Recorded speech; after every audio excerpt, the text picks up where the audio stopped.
Dunia ini adalah rumah bagi beberapa hal yang benar-benar aneh dan berbahaya. Untungnya, petualang menggunakan perisai mereka untuk melindungi semua orang. Dengan perisai terangkat, pahlawan kita dengan berani mempertahankan diri, melawan serangan monster yang aneh itu. Makhluk itu tampak terkejut bahwa serangannya diblokir dengan begitu mudah, tapi sang pejuang tetap berdiri teguh. Menggenggam perisai dengan seluruh kekuatannya, saat itu salah satu temannya berteriak agar dia bersiap untuk serangan. Para penyihir kelompok itu kemudian berkumpul untuk mengucapkan mantra yang kuat dan dengan satu perintah. Mereka melepaskan semburan api kepada musuh mereka. Setelah debu mereda, hanya tangan monster yang tersisa di tanah. Pemanah tim itu menghela napas lega dan bertanya apakah semuanya baik-baik saja. Teman-temannya merayakan keselamatan mereka dan fakta bahwa mereka bahkan naik level. Pria berambut pirang itu kemudian berterima kasih kepada Ri Gladiator, mengatakan bahwa sangat bagus memiliki tank di tim. Tetapi tiba-tiba ekspresi seluruh kelompok berubah menjadi terkejut. Saat mereka memberitahu kesatria untuk berhenti, Ri Gladiator hanya mengabaikan mereka. Mempersiapkan pisaunya untuk melakukan itu lagi, dia mengeluarkan bilah yang sangat tajam untuk memulai pekerjaannya. Hal pertama yang dia lakukan adalah menghilangkan semua rambut dari anggota tubuh orc. Tepat setelah itu, dia membumbui dan memasak dagingnya untuk menghilangkan bau busuk. Setelah potongan siap, dia memotongnya menjadi beberapa bagian kecil. Melihat ini, pemanah mengeluh bahwa dia tidak akan pernah terbiasa dengan pemandangan yang menjijikan seperti itu. Gadis itu bertanya mengapa dia memakannya, tetapi penyihir menunjukkan bahwa dia berusaha membuatnya enak. Untuk menyelesaikan hidangan, dia menambahkan sedikit hiasan untuk sentuhan khusus. Dan dengan cahaya ilahi, pasta daging orc akhirnya selesai. Tetapi temannya masih menganggapnya menjijikan, tidak peduli seberapa cantik piringnya. Tidak memperhatikan pendapatnya, protagonis dengan tenang menikmati makanannya. Melihatnya, temannya bertanya apakah makanan monster sebenarnya enak. Dia kemudian menawarkan sedikit kepada gadis itu yang langsung mundur dengan ekspresi jijik. Kesatria itu berpikir dalam hati bahwa itu lezat dan orang-orang di sini tidak tahu apa yang mereka lewatkan. Dia menikmati rasa daging yang juicy dan tekstur lembu dari pasta krim. Teman-temannya merasa aneh bahwa dia makan monster dengan ekspresi yang begitu bahagia. Memanggilnya bajingan. Saat itu sang pemanah mengalihkan topik. Bertanya apakah mereka mendengar berita tentang pahlawan yang hilang. Gadis itu terkejut dan bertanya di mana mereka menemukannya. Dia menjawab itu di hutan Tarzan. Sang penyihir terkejut karena baru saja melewati sana sehari yang lalu dan mengatakan bahwa dia adalah pahlawan yang menjanjikan. Mendengar percakapan itu, pahlawan kita berhenti makan, terlalu dalam pikirannya. Dia bertanya-tanya seberapa kuat monster yang tinggal di hutan berbahaya itu. Temannya berkomentar bahwa Ri Gladiator mungkin hanya memikirkan bagaimana dia bisa makan monster itu juga, lalu dia memanggilnya. Bertanya mengapa dia mulai makan monster sejak awal. Sang kesatria memandang mereka dalam diam seolah mengingat sesuatu yang penting. Cerita kemudian flashback 3 bulan ke sebuah desa kecil di selatan. Orang-orang berkumpul membahas kereta yang terhenti setelah seekor babi merah muncul di jalan. Salah satu penduduk desa menunjuk ke kereta yang hancur, mengatakan tidak mungkin bepergian seperti ini. Seorang pria tiba di kota, keretanya benar-benar rusak, menunjukkan betapa berbahayanya jalan ini. Karena ini, tidak ada yang bisa meninggalkan desa. Dan penduduk kota kebingungan, seorang pria tua meratapi bahwa dia tidak akan bisa melihat putranya karena monster menghalangi jalan, sementara dua pedagang khawatir. Karena tenggat pengiriman mereka untuk seorang bangsawan semakin dekat, salah satu dari mereka mulai putus asa. Jika pengiriman terlambat, mereka akan dalam masalah besar dengan klien mereka. Pada saat itu, seorang pria berteriak dari atas keretanya bahwa mereka tidak akan pergi kemana-mana untuk sementara waktu. Dia memberitahu protagonis bahwa dia tidak peduli dan memerintahkan sang kesatria untuk mencari tumpangan lain. Melihat ini, salah satu pedagang menarik perhatian temannya pada pejuang bertopeng. Dia mencatat bahwa orang itu terlihat sedikit compang-camping, tetapi tampak sangat kuat. Pada saat yang sama, pria lain itu kemudian mendapatkan ide brilian dan memutuskan untuk menyewa sang kesatria sebagai pengawal mereka. Dia mengatakan mereka akan mengumpulkan sebanyak mungkin pelancong dan meminta pahlawan untuk menunggu sebentar. Pedagang bernama Meha memperkenalkan dirinya dan kemudian bertanya nama protagonis kita. Berbaring tenang di kereta, pemuda itu memperkenalkan dirinya sebagai Ri Gladiator. Pria lain merasa ada yang aneh tentang dia, mencurigai dia mungkin seorang pembelot. Tapi Meham tidak peduli selama dia bisa mengatasi monster di jalan. Protagonis tetap diam mendengarkan mereka berbicara tanpa peduli apa yang mereka pikirkan. Adegan kemudian berpindah ke hutan gelap menunjukkan sepasang mata yang dipenuhi keputusasaan. Seseorang bertanya-tanya mengapa ini terjadi sambil menatap sebuah lengan yang terputus di tanah. Dia kemudian menemukan tubuh sang pahlawan yang brutalnya dijatuhkan di hutan. Dengan ngeri melihat adegan itu, pemuda itu menoleh dengan wajah panik yang murni. Dia bergetar ketakutan melihat pemandangan mengerikan dari pahlawan yang jatuh. Di hutan gelap tiba-tiba dia mendengar suara aneh dan melihat makhluk raksasa mendekat dari bayangan dengan mata lebar ketakutan. Dia menyadari tidak ada tempat untuk lari, tapi dia menguatkan tekadnya. Bertekad untuk keluar dari hutan itu hidup-hidup sambil memikirkan untuk mencapai Dorama. Sosok bayangan dengan mata merah mengawasinya kembali di masa sekarang. Meham membangunkan Marion dan meminta maaf tidak menyadari dia tertidur. Protagonis berkata tidak apa-apa dan pedagang menjelaskan mereka hanya mengobrol. Mereka membahas tujuan mereka dan Meham bertanya kepada Satria di mana dia menuju di Adorama. Dia menjawab dia akan menemui keluarganya di panti asuhan Sentrias. Setelah lama pergi, seorang pengamat brilian lainnya bertanya tentang protagonis. Levelnya, mencatat bahwa dia terlihat kuat, pria itu menjelaskan bahwa level seseorang yang terlihat melalui jendela tambang menunjukkan kekuatan mereka. Dengan kebanggaan besar, dia memamerkan levelnya sendiri 23 dan mendorong Rig Gladiator untuk memeriksa levelnya. Kemudian Satria membuka layar statusnya, mengungkapkan levelnya 95, melihat angka yang sangat tinggi itu. Kedua pria itu terjatuh mundur dalam keadaan terkejut total, tiba-tiba kereta berhenti mendadak. Dan pengemudi berteriak bahwa monster sudah di sini. Sesuatu yang besar meluncur ke arah mereka, mengangkat debu dan menghancurkan segalanya di jalannya. Lalu babi merah yang ditakuti muncul di depan mereka, memancarkan kemarahan yang mengerikan. Makhluk itu menunjukkan taringnya yang tajam dan banyak mata yang penuh kebencian. Pria kuat itu berteriak agar semua orang bersiap untuk bertempur dan menarik perhatian monster. Tapi sudah terlambat, protagonis sudah berhadapan. Untuk menghadapi babi merah, Rig Gladiator menemukan makhluk itu aneh. Tapi dia menyadari bahwa pada akhirnya itu hanya babi merah. Lalu dia menggunakan skill penilaiannya dan melihat makhluk itu berada di level 62 dengan informasi itu. Pahlawan kita memutuskan bahwa lawan ini sempurna untuk sedikit uji coba. Sang kesatria mengeluarkan pedangnya dan berjalan tenang menuju makhluk itu. Pria kuat dalam kelompok itu terkejut melihatnya maju. Sendirian melawan monster, dia berteriak putus asa. Bertanya apakah orang itu sudah gila dan ingin dibunuh. Tapi, Rig Gladiator mengabaikan peringatan itu, berdiri berhadapan dengan babi merah yang menyerang. Makhluk itu mengaum, siap untuk menyerang. Tetapi protagonis hanya menunggu momen yang tepat, dalam satu gerakan cepat. Sang kesatria mengayunkan pedangnya dalam busur ke atas yang kuat. Babi merah itu seketika terbelah dua. Sisa-sisanya terbang kemana-mana. Protagonis mendarat dengan anggun saat kedua belahan monster itu jatuh di belakangnya. Dia terlihat sedikit bingung, bahkan terkejut, dengan hasil serangan dahsyatnya. Menyaksikan pemandangan yang tidak bisa dipercaya. Semua pelancong lain berteriak kagum, bahkan Rig Gladiator terdiam. Bertanya-tanya apakah dia benar-benar yang melakukan itu. Dia tidak pernah membayangkan satu serangan bisa menyebabkan kerusakan sebesar itu meskipun ada perbedaan level. Pria kekar itu menariknya, berteriak tentang betapa luar biasanya dia memotong makhluk itu menjadi dua, lalu dia bertanya apakah Rig Gladiator seorang elf atau manusia beast. Karena dia tidak terlihat seperti manusia, semua penumpang lain hanya menatap kesatria dalam keheningan terkejut. Pria besar itu menepuk punggungnya, mengatakan bahwa setelah pertunjukan kekuatan seperti itu, dia perlu makan. Dia memanggil semua orang untuk makan, tetapi protagonis hanya menatap. Dengan penuh pemikiran pada tangannya sendiri, malam itu, kelompok itu mendirikan perkemahan dan berkumpul di sekitar api untuk makan. Dua pria mendiskusikan Rig Gladiator yang menemukan itu. Aneh bahwa dia selalu menyembunyikan wajahnya dan mengenakan perlengkapan yang begitu murah. Salah satu dari mereka bercanda bahwa pedangnya yang tua mungkin adalah harta legendaris. Dan dia menyuruhnya untuk bertanya pada gadis itu lalu memanggil Rig Gladiator. Tapi menyadari dia sudah tidak ada di tempatnya, dia dan teman lainnya bingung. Sebelumnya sang kesatria ada di sana, tiba-tiba mereka berdua melihat ke samping. Dan sangat terkejut dengan apa yang mereka lihat. Rig Gladiator sedang menyeret bangkai raksasa babi merah.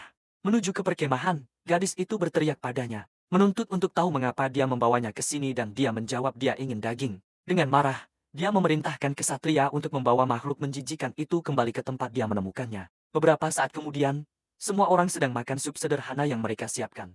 Di atas api, seorang pria botak mengeluh. Dia kehilangan selera makannya dan berkata untuk tidak pernah membawa monster ke meja makan. Protagonis merasa sedikit canggung dengan reaksi mereka, terlihat sedikit murung. Namun, dia mengangkat sendok ke helmnya untuk mencoba sup yang mereka buat. Tapi setelah mencicipinya, dia bereaksi aneh seolah-olah dia tersedak.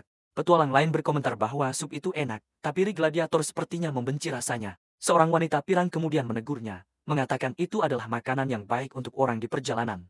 Melihat reaksi kesatria, dia bertanya apakah dia benar-benar ingin memakan makhluk itu. Dari sebelumnya, wanita itu menambahkan bahwa selain menjijikan, monster itu bisa saja beracun. Dia menjelaskan aturannya adalah mengambil hanya yang diperlukan dari monster dan membakar sisanya segera. Pemanah berkata dia juga akan pergi ke drama. Jadi dia harus makan meskipun dia tidak menyukainya. Para pria berteriak minta bantuan. Karena mereka sama sekali tidak bisa membakar bangkai binatang itu. Bahkan dengan obor, tubuh monster itu hanya menolak untuk terbakar. Mendengar ini, pemanah mendekat dan memberitahu mereka untuk minggir. Karena dia akan menanganinya sendiri, protagonis bingung. Bertanya-tanya mengapa mereka memanggil pemanah untuk menyalakan api, tapi tiba-tiba gadis itu memanggil bola api di tangannya. Menggunakan sihir Elemental, dia kemudian meluncurkan mantra ke bangkai babi merah, yang langsung menyala. Melihat ini, pahlawan kita cukup terkejut. Tidak mengharapkan kemampuan seperti itu. Seorang teman berkomentar betapa bergunanya sihir. Dan wanita itu setuju. Itu mudah dipelajari. Gadis itu menatap tangannya, mengagumi kekuatan sihir apinya Rey Gladiator. Lalu mendekat dan bertanya apakah dia dari menara sihir yang membuatnya bingung. Dia menjelaskan bahwa sebagian besar penyihir berasal dari sana, tetapi dia menjawab dengan kesal bahwa dia adalah seorang pemanah. Wanita muda itu mengatakan bahkan non-penyihir bisa melakukannya, tetapi butuh waktu sekitar 3 tahun untuk belajar. Sang kesatria berkomentar bahwa sihir dasar itu normal untuk petualang, dan bertanya dari era mana dia berasal. Dia menggenggam bahunya, dan menunjuk ke arah cakrawala menunjukkan kepada pahlawan kita sesuatu di puncak bukit. Wanita itu menunjukkan cahaya sebuah kota yang berkelap-kelip di malam hari. Protagonis tertegun dengan pemandangan itu karena belum pernah melihat yang seperti itu sebelumnya. Dia menyadari bahwa itu adalah batu sihir yang digunakan sebagai lampu jalan. Dan sangat terkesan, gadis itu menjelaskan bahwa itu langka di pedesaan, tetapi cukup umum di kota. Dia menambahkan bahwa akhir-akhir ini, bahkan mainan anak-anak diberdayakan oleh sihir. Rey Gladiator mengamati kota dari kejauhan, berpikir betapa banyak waktu yang telah berlalu karena tidak seperti ini di zamannya. Dekat api, salah satu pria mencium aroma daging yang dipanggang, dan berharap itu adalah daging babi. Temannya bercanda bahwa itu akan sempurna dengan berdingin setelah seharian bekerja keras. Sementara itu, protagonis diam-diam mengamati bangkai monster terbakar di api. Keesokan harinya mereka akhirnya mencapai sebuah dorama, dan berterima kasih kepada Rey Gladiator atas bantuan yang sangat berharga. Pedagang itu menjabat tangan sang kesatria, mengungkapkan rasa terima kasih yang mendalam atas perlindungan. Tetapi pahlawan kita hanya berterima kasih kepadanya untuk semuanya. Dengan ekspresi muram dan tenang menyaksikan sang kesatria pergi, para pedagang bertanya-tanya apakah dia benar-benar tidak makan apa-apa selama perjalanan. Salah satu dari mereka mengingat bahwa pemuda itu memuntahkan semua yang dia makan, dan akhirnya hanya minum air. Mereka khawatir itu mungkin penyakit. Itulah sebabnya dia tidak pernah melepas helmnya. Meham kemudian menawarkan sekantong koin sebagai tanda terima kasih, tetapi Rey Gladiator mengatakan itu bukan bagian dari kesepakatan. Pria itu bersikeras itu adalah yang paling sedikit yang bisa dia lakukan dan mengucapkan selamat tinggal, meninggalkan pembayaran dengan protagonis. Setelah membuka kantong kain, pahlawan kita menemukan bahwa itu sebenarnya penuh dengan kentang. Dia berdiri, dia melihat hadiah yang tidak terduga itu dengan sedikit terharu. Selanjutnya, sang kesatria meninggalkan kentang itu dengan seorang pria yang sedang tidur di dekatnya, dan melanjutkan perjalanannya. Dia merenungkan bahwa banyak yang telah terjadi, tapi akhirnya dia kembali ke kampung halamannya, berjalan melalui kota. Dia menyadari bahwa pemandangan kota tampak sangat berbeda dari ingatannya. Kemudian dia melihat sebuah toko roti yang ramai dan mengenali tempat itu. Dari sana, protagonis tahu bahwa tujuannya ada di tikungan berikutnya, tempat yang dia anggap sebagai rumah tercintanya. Sejak dia masih kecil, akhirnya dia tiba di tujuannya. Panti asuhan Ria, tempat dia dibesarkan bersama keluarganya. Tapi saat sampai di tempat itu, dia menemukan sebuah toko mainan sebagai gantinya dan sangat bingung. Dia bertanya-tanya apakah dia mengambil jalan yang salah, tapi merasa yakin panti asuhan itu ada di sini. Tiba-tiba seorang pria keluar dari toko dan bertanya apakah Satria butuh bantuan. Protagonis menjelaskan bahwa ini adalah lokasi panti asuhan Saint Ria dan bertanya kemana perginya. Pemiliknya menjawab bahwa dia adalah pemilik kedua dan tidak pernah mendengar tentang tempat itu. Rey Gladiator bersikeras bahwa panti asuhan itu ada di sini, tapi pria itu bilang dia benar-benar tidak tahu. Saat itu seorang pria tua yang duduk di dekatnya memanggil pahlawan dan bertanya tentang tempat itu. Pria itu menjelaskan bahwa dia tidak pernah melihatnya, tapi mendengar bahwa tempat itu ada. Sangat lama yang lalu, Satria bertanya apa maksudnya, dan sang elder berkata bahwa dia ingat sebuah rumor. Dia kemudian mengungkapkan bahwa panti asuhan itu terbakar, membuat protagonis terkejut dengan berita itu. Ternyata semuanya hancur selama serangan naga yang mengerikan dan brutal. Adegan beralih ke ingatan tentang kehidupan yang membosankan, tanpa mimpi atau momen bahagia. Di tengah kekosongan, satu-satunya hal yang bisa dia ingat adalah kehangatan meja makan, kehangatan yang datang dari keluarganya, yang telah tragis pergi jauh sebelum dia, dan dengan cara yang sangat tragis. Kehidupan pendek pertamanya berakhir. Dia terbangun dengan pemandangan sebuah mobil ikan. Bertanya-tanya mengapa langit-langitnya begitu terang. Tiba-tiba, dua anak kecil mengintip ke arahnya dan dengan gembira berteriak bahwa bayi akhirnya bangun. Salah satu dari mereka berlari untuk memanggil saudara perempuannya sementara yang lainnya tetap tersenyum kepada bayi itu. Dia bertanya-tanya apa yang sedang terjadi karena ingatan terakhirnya adalah tentang kecelakaan fatal. Tiba-tiba seseorang mendekat dan memberitahu para anak untuk tidak berteriak dan menakut-nakuti bayi. Seseorang kemudian dengan lembut mengangkatnya dan mengangkatnya ke udara. Seorang suster yang tersenyum menyambutnya dengan tangan terbuka menanyakan apakah dia tidur nyenyak. Dia memberitahunya bahwa mulai hari ini bayi ini adalah bagian dari keluarga panti asuhan. Ini adalah kenangan pertamanya di dunia baru ini. Kehangatan sebuah keluarga yang tidak lagi dimilikinya. Dalam kenangan lain kita melihat sekantong koin yang diberikan sebagai donasi untuk panti asuhan. Sekarang sebagai orang dewasa, protagonis menyerahkan uang itu. Tetapi suster itu berkata tidak perlu. Dia khawatir, mencatat bahwa dia baru saja kembali dan sudah pergi lagi, memaksakan diri terlalu keras. Pahlawan kita tersenyum dan meyakinkannya bahwa ini pekerjaan yang mudah, hanya membersihkan segerombolan goblin. Wanita itu tampak lebih tenang tetapi masih terlihat sedikit khawatir tentang misinya. Sebelum dia pergi, dia meminta kesatria untuk membuat janji yang sangat penting. Dia memintanya untuk pulang sebelum terlambat, berjanji akan membuat pie kesukaannya. Dengan jempol ke atas, pemuda itu bersumpah akan kembali dengan selamat. Kembali di masa kini, seorang suster membawanya ke sebuah pohon dan bertanya apakah ini yang dia cari. Dia menjelaskan tidak ada yang selamat dari serangan naga. Jadi Quill mengambil alih lokasi tersebut. Wanita itu bertanya tentang hubungannya dengan yang telah tiada. Karena tidak ada yang pernah mengunjungi peringatan tanpa sepatah kata pun. Protagonis berlutut di depan pohon sebagai tanda berkabung dan penghormatan. Suster itu mengerti dan meminta maaf, melangkah menjauh untuk memberinya sedikit privasi. Kesatria itu mengingat janjinya, mengingat bagaimana dia meyakinkannya bahwa dia akan segera kembali. Dengan tangannya di plakat, dia meratapi. Bagaimana dia memberitahunya tidak ada yang perlu dikhawatirkan. Satu tetes air mata keluar dari helmnya. Saat dia memikirkan apa yang mungkin terjadi, dia bertanya-tanya apakah semuanya akan berakhir berbeda jika dia ada untuk melawan naga. Patah hati, dia berlutut di tengah hujan deras memegang plakat peringatan. Tetapi dia tahu itu adalah pertanyaan yang tidak akan pernah dia dapatkan jawabannya. Sekarang yang tersisa dari keluarga lamanya hanyalah pohon ini dan plakat peringatan. Dua suster mengawasinya dengan khawatir. Dia telah berada di sana selama beberapa hari tanpa bergerak. Mereka hanya bisa membayangkan rasa sakit sang kesatria dan kehilangan yang mendalam dari orang awam. Sang protagonis tetap diam di tempat yang sama, tidak bergerak sedikit pun. Merasa kasihan padanya, salah satu biarawati meninggalkan sepotong roti di dekatnya untuk dia makan setelah meninggalkan makanan. Dia berbalik dan berjalan pergi dengan dia melihat roti di tanah.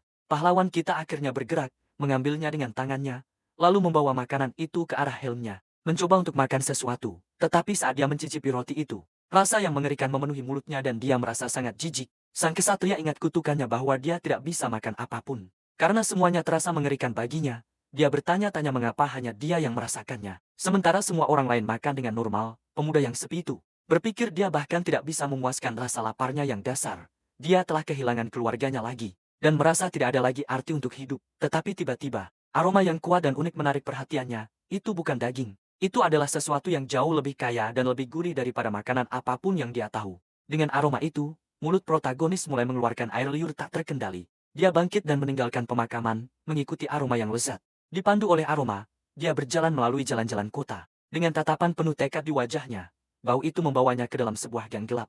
Sempit di antara rumah-rumah tetangga, mengintip di sekitar sudut, dia mendengar orang-orang berbicara tentang membakar tubuh monster yang terbakar dengan risiko denda. Salah satu dari mereka mengeluh bahwa itu akan menjadi masalah jika seseorang memakannya. Mengira itu daging biasa, tetapi yang lain membalas bahwa itu tidak beracun. Dan jika dia begitu khawatir, seharusnya dia membuangnya saja. Kita melihat mereka membakar sebuah kereta yang penuh dengan tubuh monster kecil. Melihat daging monster yang dipanggang, protagonis merasa itu sangat menggugah selera. Dia tiba-tiba berlari menjauh dan wanita itu bertanya-tanya apakah mereka sudah membakar. Sebanyak itu, dia kemudian kembali ke pohon pemakaman dengan suasana sedih dan putus asa. Duduk di tanah, sang kesatria mengeluarkan pisaunya yang tajam untuk mulai bekerja. Dengan daging monster di tangan, dia memeriksanya sejenak sebelum menggigitnya. Kemudian tanpa ragu, pemuda itu menggigit daging panggang itu saat dia mencicipi makanan. Dia benar-benar terpesona oleh ledakan rasa, senyum mereka di wajahnya. Sang pahlawan akhirnya berkata bahwa ini benar-benar lezat, rasanya lebih baik dari apapun yang pernah dia alami seumur hidupnya.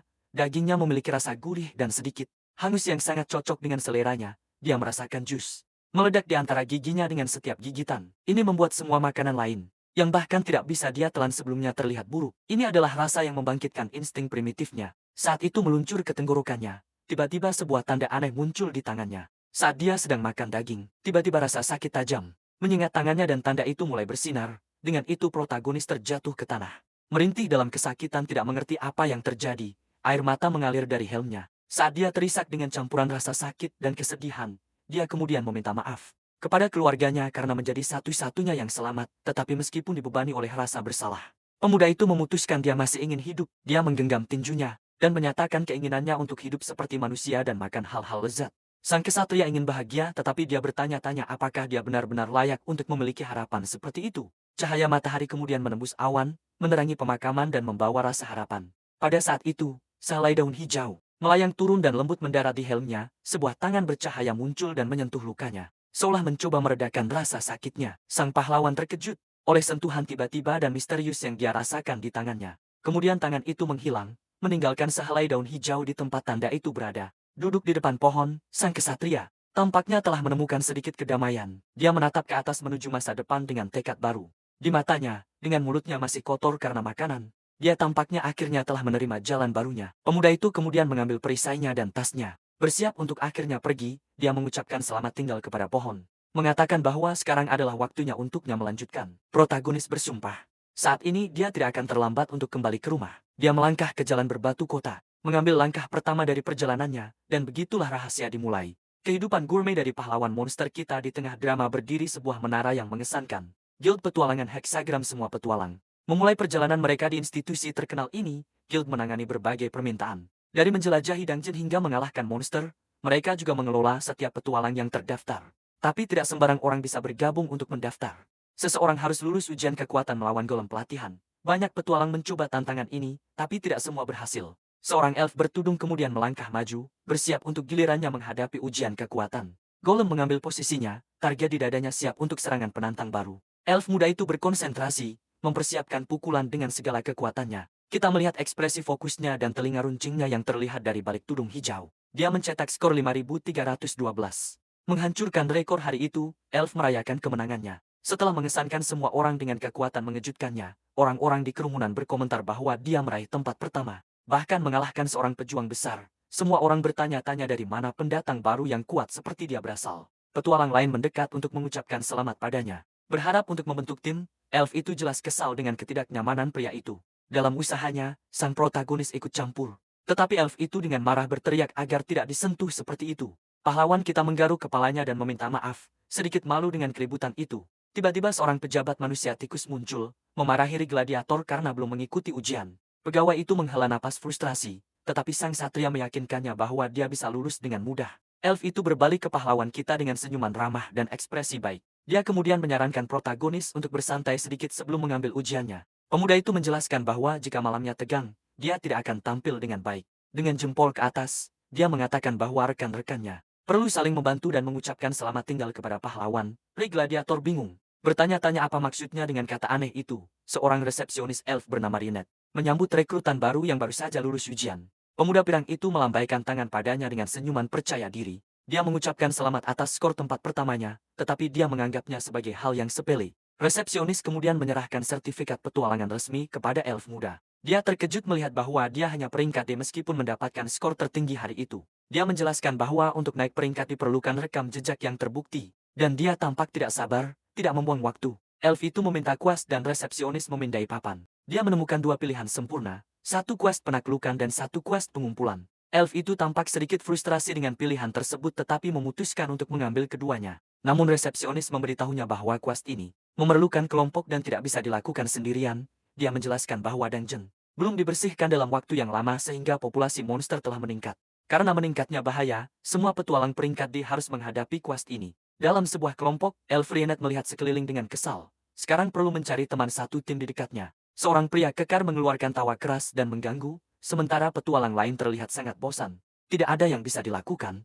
Rienet bertanya-tanya siapa yang bisa dia ajak. Bekerja sama di tempat seperti ini, tiba-tiba sesuatu yang besar melesat melewatinya dan menghantam counter guild. Elf pirang itu terkejut oleh ledakan mendadak, dan terkejut oleh dampaknya. Sepotong kayu besar terbang, hampir mengenai dirinya. Resepsionis berteriak menanyakan apakah semua orang baik-baik saja dan jika ada yang terluka. Rienet mengonfirmasi bahwa dia baik-baik saja dan bertanya apa yang terjadi tetapi dia tampak tidak baik. Mereka kemudian melihat golem pelatihan tergeletak di lantai di tengah reruntuhan counter. Elf itu tidak bisa memahami bagaimana golem seberat 1 ton bisa terbang seperti itu. Melalui debu yang mengendap, protagonis muncul. Terbingkai oleh lubang besar di dinding, dia menunjuk ke golem yang jatuh. Terlihat sedikit malu dengan situasi tersebut, satria itu membungkuk dalam-dalam dan meminta maaf. Dengan sangat untuk kerusakan yang dia sebabkan, resepsionis meyakinkannya tidak apa-apa. Karena tidak ada yang terluka dan dia tidak curang, seorang pria berkomentar. Dia belum pernah melihat sesuatu seperti ini selama bertahun-tahun bekerja di sana. Pahlawan kita menawarkan untuk membayar kerusakan dan resepsionis mulai menghitung biayanya. Dia mencantumkan perbaikan dinding, furnitur yang rusak, harga golem dan kehilangan bisnis. Dengan senyuman dia menyajikan tagihan. 2 koin emas dan 30 koin perak. Protagonis kemudian memeriksa kantong uangnya, hanya untuk menemukan bahwa itu benar-benar kosong. Dia bertanya tentang tenggat pembayaran. Dan dia berkata dia bisa membayarnya sesuka hati, tapi dengan senyum gelap. Dia memperingatkan bahwa guild akan mengambil tindakan hukum jika dia terlalu lama. Sekarang sebagai petualang resmi, dia harus bekerja untuk membayar utangnya yang besar. Elf mendekat dan menawarkan untuk membentuk tim, mengejutkan protagonis kita. Dengan kedipan mata, dia berkata bahwa rekan-rekan harus saling membantu di masa sulit seperti ini. Satria bingung, bertanya-tanya mengapa Elf tiba-tiba ingin bergabung dengannya menggunakan keterampilan penilaian. Dia melihat bahwa Dali adalah elf pemanah level 36, pemanah berambut pirang itu menjelaskan mereka menuju tempat yang sama, tetapi Li Gladiator masih curiga dengan kebaikannya. Resepsionis mencatat bahwa kombinasi kelas mereka sempurna untuk misi sebagai pejuang dan pemanah. Karyawan guild berpikir pasangan ini ideal untuk pekerjaan itu. Pahlawan kita khawatir tentang tim yang dibentuk dengan tergesa-gesa ini, tetapi Elf menunjukkan bahwa mereka bahkan belum memperkenalkan diri. Elf kemudian mengulurkan tangannya kepada Satria, berkata senang bertemu dengannya. Protagonis terpesona, tetapi tahu dia perlu melunasi utangnya secepat mungkin. Melihat senyum resepsionis yang penuh harap, dia merasakan tekanan dan tahu dia harus menerima. Jadi Ri Gladiator menjabat tangannya dan memperkenalkan dirinya kepada rekan barunya. Lynette tersenyum berkata mereka harus memberikan yang terbaik pada misi pertama mereka bersama. Pahlawan kita ingin menghindari tim. Tetapi dia mengaku Elf tampak cukup mampu. Resepsionis kemudian mengumumkan bahwa tim telah berhasil terdaftar di guild. Tetapi tiba-tiba Elf menarik tangannya kembali seolah-olah dia tersengat. Protagonis bertanya ada apa dan pemanah pirang itu bertanya apakah dia benar-benar manusia. Dengan mata terbelalak, Dali mengulangi pertanyaan itu, terlihat ketakutan. Adegan kemudian beralih ke hutan di mana Ri Gladiator sedang mempelajari peta dengan hati-hati. Mereka akhirnya tiba di pintu masuk Dungeon Gargoyle untuk memulai misi mereka. Lynette mengeluh bahwa rekannya hanya berdiri di sana di depan pintu masuk dungeon. Dia bergumam bahwa dia benci bekerja sama dengan manusia, menyebut mereka spesies yang kasar. Protagonis merenungkan bahwa elf itu tinggi, cantik, dan juga hidup sangat lama. Dia tahu bahwa mereka pernah diperbudak, memberikan sejarah yang rumit dengan manusia. Tetapi dia ingat bahwa resepsionis guild tidak memperlakukannya seperti itu. Aura gelap memancar dari dungeon, tetapi kesatria tampak sama sekali tidak terpengaruh.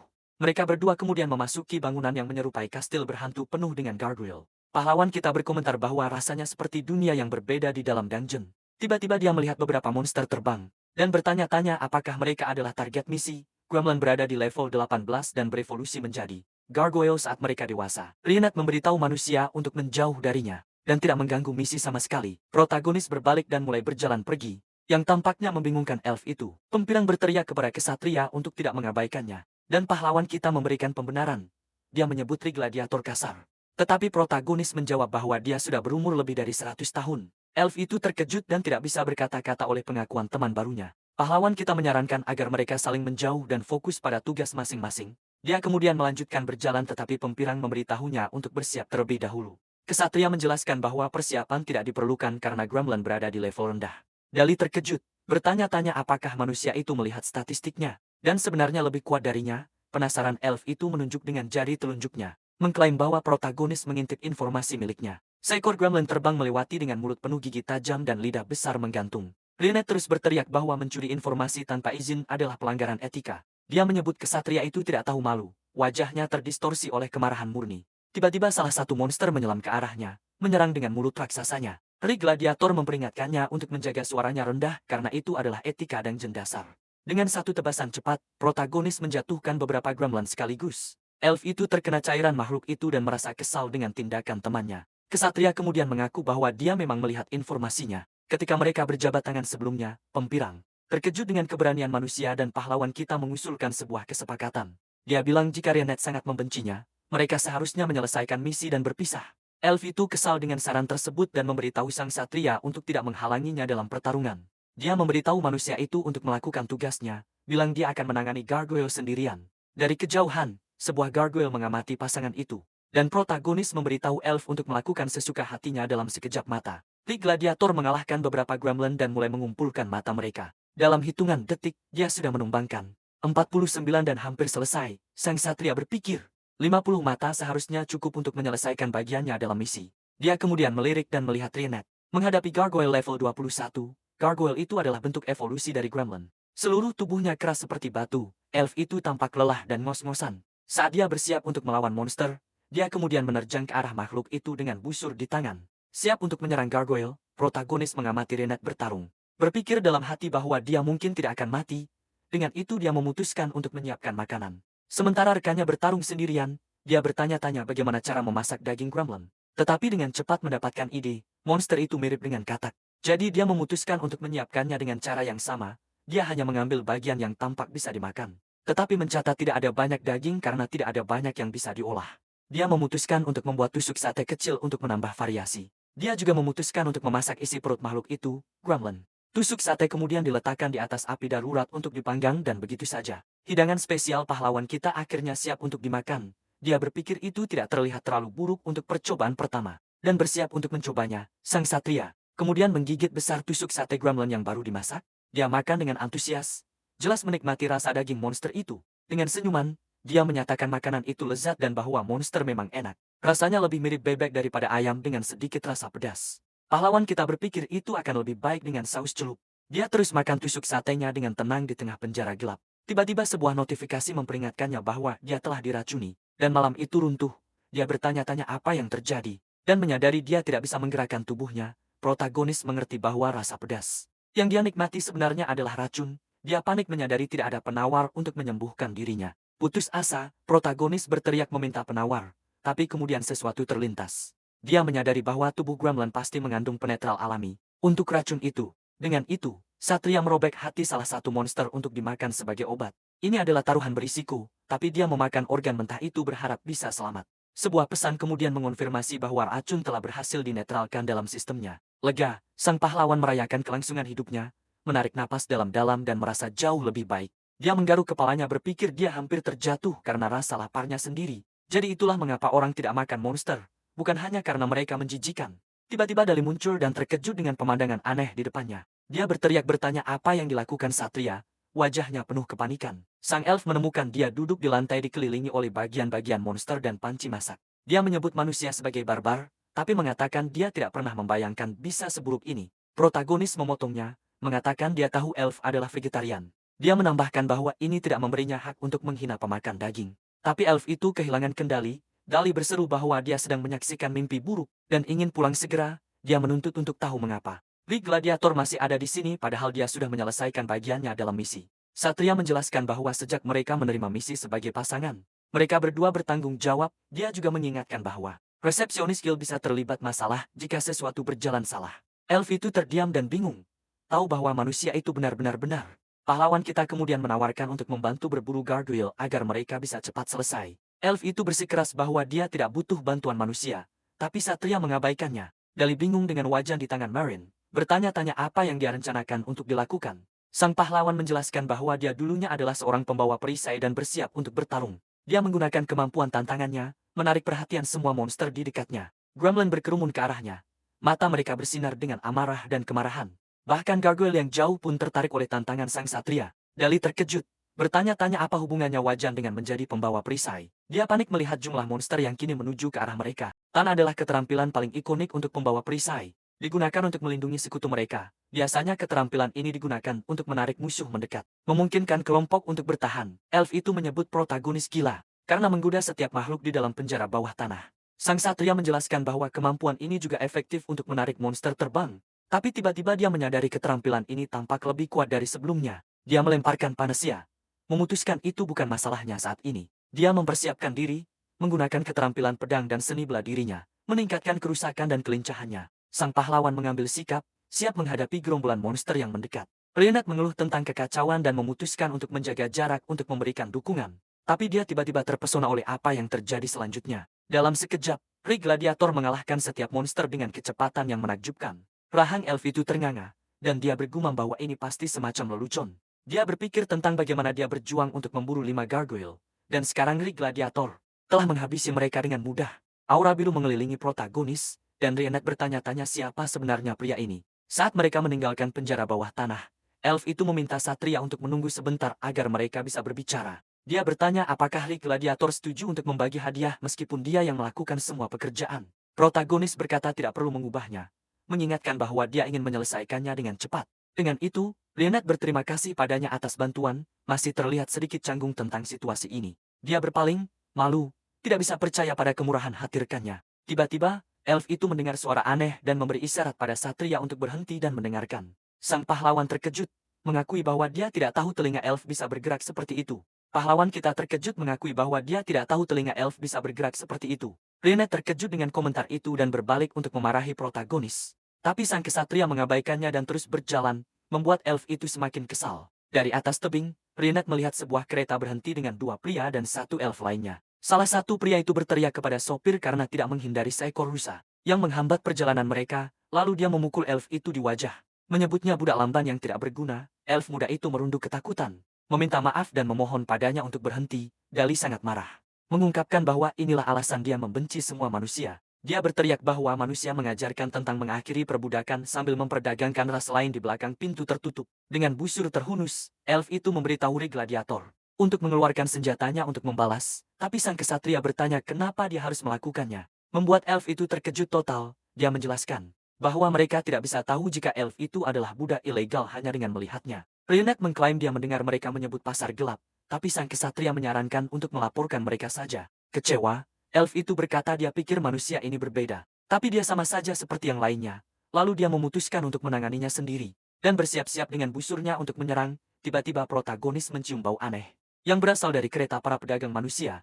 Dia menyadari bau itu berasal dari kendaraan yang mengangkut para elf yang diperbudak di dalam kereta. Seorang ibu elf memeluk putrinya yang ketakutan, berusaha menghiburnya. Melihat anak itu dalam bahaya, sang kesatria tampaknya berubah pikiran untuk terlibat. Rionette bertanya-tanya apakah dia bisa menangani ini sendirian.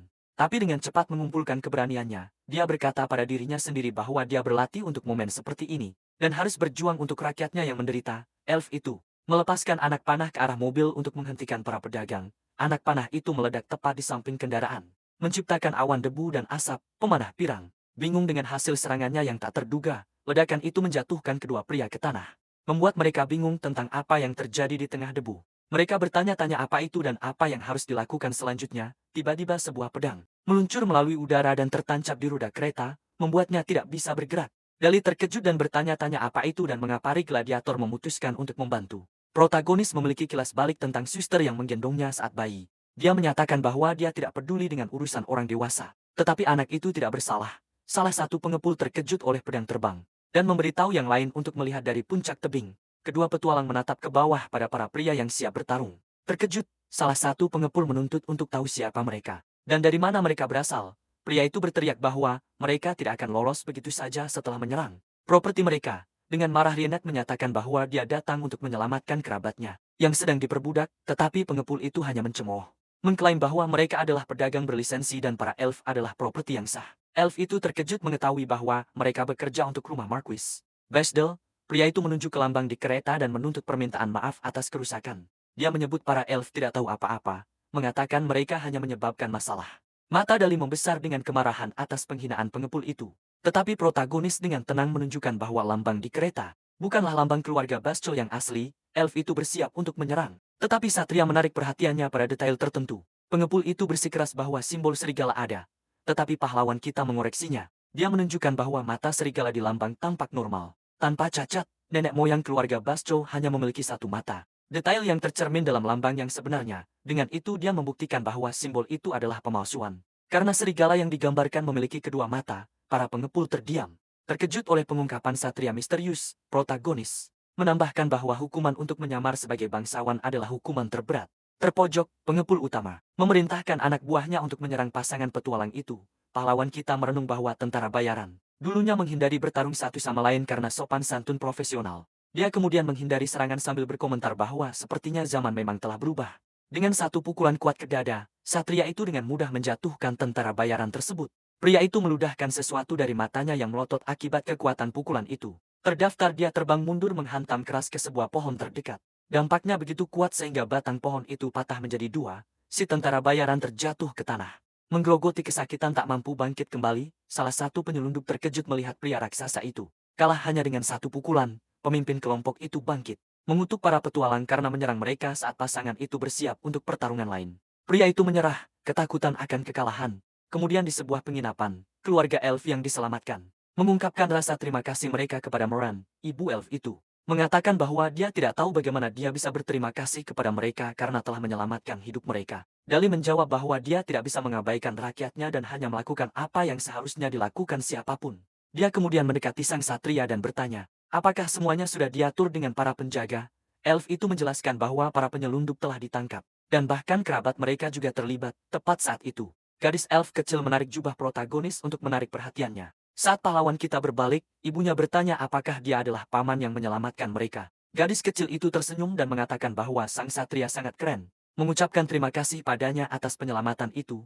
Keluarga itu kemudian mengucapkan selamat tinggal, dan gadis itu melambaikan tangan kepada paman bertopeng dan temannya. Protagonis menyaksikan dalam diam saat keluarga itu pergi. Bahagia dan selamat, Rionette berbalik kepada sang pahlawan. Mengatakan bahwa dia tidak pernah menyangka akan mengatakan ini kepada seorang manusia, terlihat sangat malu. Dia berterima kasih kepadanya karena telah menyelamatkan sesama elf. Dia benci mengakuinya. Tetapi berkat seorang manusia, dia bisa menyelamatkan rakyatnya. Tetapi kemudian sikap elf itu berubah total dan dia meminta uang kepada protagonis kita. Sang Satria menjelaskan bahwa jika Dali benar-benar berterima kasih, dia lebih suka dibayar dengan uang tunai. Dia menyatakan bahwa uang lebih dapat diandalkan daripada kata-kata, yang tampaknya membingungkan elf itu. Marah, pemanah pirang mengeluh bahwa dia hanya mengekspresikan rasa terima kasih. Karena diselamatkan oleh seorang manusia, dia kemudian melemparkan sekantong koin kepada Ri Gladiator dan menyuruhnya pergi dari pandangannya. Rinat menyebutnya babi serakah. Dan menyatakan dia tidak akan pernah mempercayai manusia lagi. Keesokan harinya protagonis kembali ke guild. Untuk menyerahkan barang-barang dari misinya, dia menyerahkan tas berisi grimoires dan bahan-bahan lain yang dikumpulkan resepsionis. Mengucapkan selamat kepadanya karena berhasil menyelesaikan misi pertamanya. Dia memuji sang kesatria karena menangani pekerjaan yang sulit itu. Dengan sangat efisien wanita itu kemudian memberinya pembayaran untuk misi tersebut.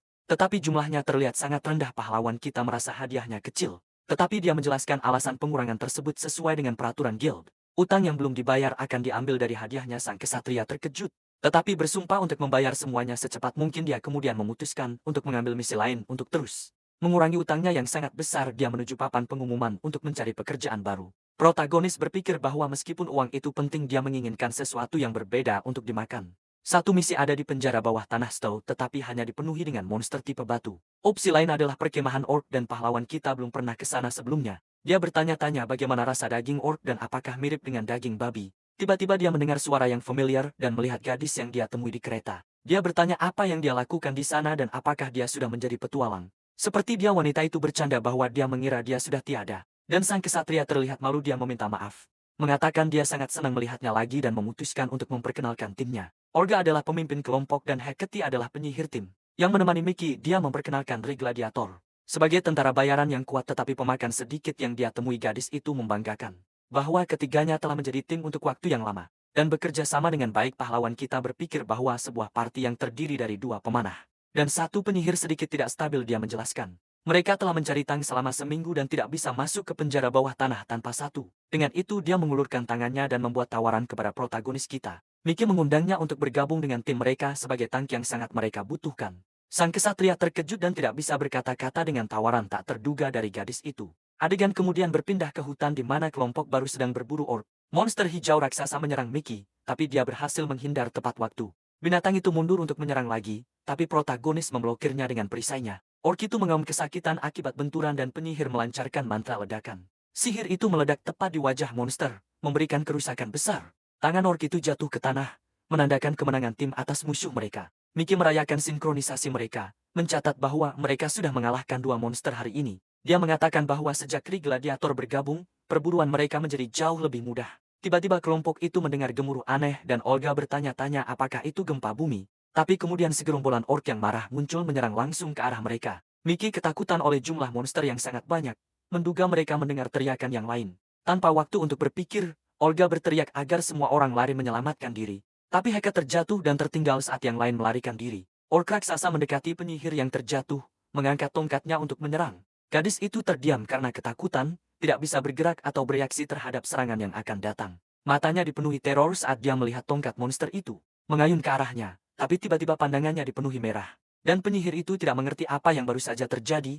Protagonis telah muncul, mengalahkan semua orc dalam sekejap untuk menyelamatkannya. Yang lain bergegas kembali dan bertanya apakah dia baik-baik saja. Dan penyihir itu mengangguk lega. Olga terkejut oleh kekuatan satria itu dan bertanya-tanya, seberapa kuat dia sebenarnya. Orc terakhir yang tersisa berjuang untuk bangkit untuk menyerang, tapi sudah dipenuhi anak panah setelah mengalahkan 10 monster. Pemimpin memutuskan sudah saatnya istirahat sejenak. Mereka membicarakan kekuatan luar biasa Ri Gladiator dan bagaimana dia menyelamatkan Hecate dari orc. Penyihir itu kemudian menyadari dia belum berterima kasih padanya dan mencari satria yang menyelamatkannya. Dia mencium udara dengan hidungnya yang mirip binatang dan menangkap aroma yang sangat familiar. Hecate mencatat bahwa baunya seperti daging panggang yang menurut Mickey terasa aneh. Di tengah dungeon, mereka menemukan protagonis sendirian di dekat api unggun. Memanggang sesuatu di atas api, Mickey bercanda bahwa dia adalah sumber bau itu. Dan seharusnya memberitahu mereka, tapi mereka terkejut melihat bahwa satria. Mickey berteriak menanyakan apa yang dia lakukan saat memasak daging orc. Karena itu bukan bagian dari misi, protagonis sudah menyiapkan paha orc panggang yang lezat. Untuk dicoba, dia berharap rasanya mirip daging babi. Tetapi aromanya lebih mirip campuran daging sapi dan babi. Dengan itu sang kesatria menggigit besar daging itu untuk menemukan rasanya. Dia terkejut menemukan bahwa rasa dagingnya benar-benar lezat di setiap gigitan. Jusnya meledak di mulutnya dan rasanya dimasak dengan sempurna. Teman-temannya melihat dengan jijik saat dia memakan daging monster itu dengan begitu lahap. Dia berpikir bahwa lain kali dia akan membumbuinya dengan garam dan merica. Untuk membuatnya lebih enak, dengan garpu sang pahlawan mengagumi steakor. Berpikir tidak mungkin rasanya buruk, dia menyukai bumbu sederhana dan aroma dari merica yang berpadu sempurna. Olga dan Mickey tidak percaya bahwa dia benar-benar menikmati makanan itu. Mickey memberi isyarat kepada yang lain untuk menjauh dari sang kesatria. Seolah-olah dia takut padanya. Dia berpikir tim sudah selesai.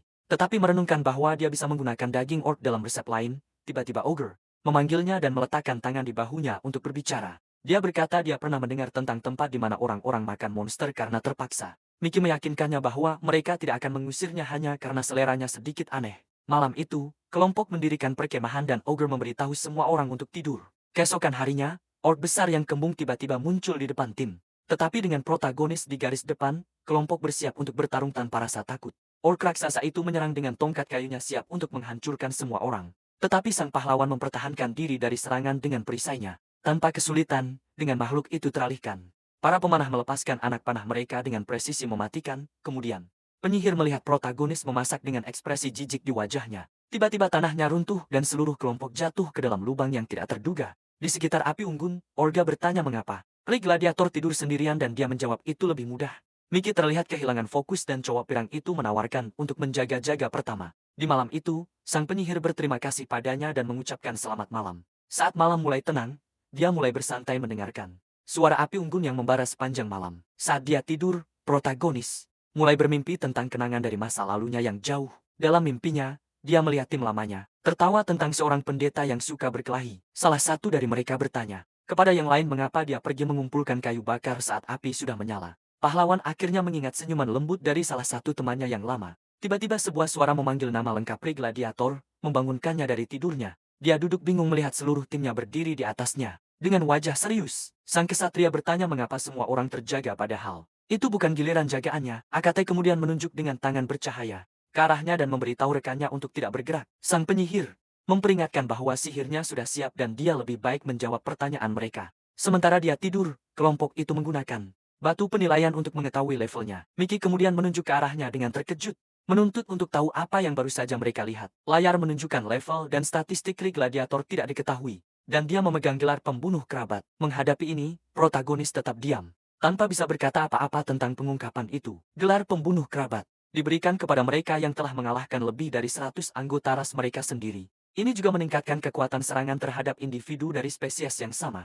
Sebesar 5%. Mickey sangat terkejut dan bertanya apakah dia benar-benar melakukan itu kepada lebih dari 100 orang. Olga mencatat bahwa dia kemungkinan tidak memiliki catatan kriminal. Tetapi ini adalah masalah yang berbeda sama sekali. HKT kemudian menuntut agar dia menjelaskan gelar itu dan memberitahu mereka apakah ini semua salah paham. Tetapi protagonis tetap diam. Tidak bisa memberikan jawaban kepada timnya. Rekan-rekannya mendesaknya, bertanya mengapa dia tidak mau mengatakan apa-apa dan apakah dia bergabung dengan niat buruk. Sang kesatria berbalik dan hanya meminta maaf tanpa memberikan penjelasan. Mendengar ini, Olga mengatakan dia tidak bisa mengabaikan ini terlepas dari kekuatannya atau pola makannya. Pemimpin pesta menyatakan bahwa dia tidak bisa lagi mempercayai seseorang dengan sejarah seperti itu. Karena ini, dia memutuskan bahwa dia ingin protagonis meninggalkan kelompok segera. Sang kesatria memahami posisi mereka dan berdiri untuk pergi tanpa menyebabkan masalah lagi. Dia kemudian mengumpulkan barang-barangnya dan bersiap untuk pergi, meninggalkan tim di belakang. Adegan kembali 100 tahun ke belakang ke hutan Tarsen di selatan. Kita melihat Goblin bermata merah, wajahnya terdistorsi dalam topeng kemarahan dan kebencian yang murni. Seorang gadis muda berambut merah bertarung melawan dua monster sekaligus. Seorang pemanah dari kelompok lamanya merayakan saat Goblin jatuh ke dalam perangkap mereka. Dan dengan tembakan yang tepat, dia melepaskan panahnya mengenai kedua monster sekaligus setelah pertarungan. Tubuh Goblin berserakan di lantai hutan. Pemimpin kelompok tersenyum dan bertanya apakah semua baik-baik saja dan apakah ada yang terluka. Dia memuji pemanah karena berhasil menjatuhkan dua sekaligus dan wanita itu menerima pujian itu. Seorang teman mengatakan masih ada 18 yang tersisa. Tetapi Ri Gladiator menyebutnya banyak bicara karena tidak bertarung.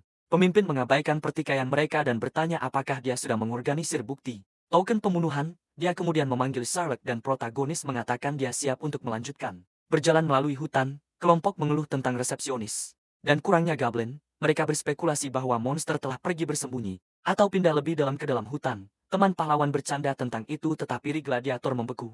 Merasakan ada yang salah. dia mencoba menarik perhatian rekannya. Tetapi tidak ada yang tampak mendengarnya, tiba-tiba seluruh timnya berbalik menghadapnya. Mata mereka bersinar merah kosong, ketakutan. Pemuda itu mendapati dirinya dikelilingi oleh mata yang bertanya mengapa dia melakukannya. Sebuah suara kemudian mempertanyakannya, menanyakan mengapa dia satu-satunya yang selamat dari serangan. Pada saat itu, protagonis terbangun dari mimpi buruk dengan teriakan terkejut. Duduk di tempat tidur, malam itu terasa sesak, dan terguncang oleh kenangan mengerikan. Dia bangkit dan melihat keluar jendela. Penginapan tempat dia menghabiskan malam sendirian dari lantai 2. Pahlawan kita mengamati aktivitas di aula utama di bawah saat dia menuruni tangga.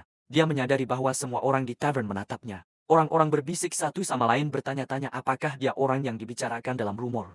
Salah satu dari mereka mengatakan dia adalah pembunuh yang memangsa pemula dan terkejut melihatnya. Di guild, protagonis menyadari bahwa rumor telah menyebar, dan bahwa orang-orang selalu cenderung melebih-lebihkan. Dia memutuskan untuk mengabaikan mereka dan menuju ke meja, di mana resepsionis memiliki sesuatu untuknya. Wanita itu mengucapkan selamat kepadanya, mengumumkan bahwa mulai hari ini dia telah dipromosikan ke peringkat C.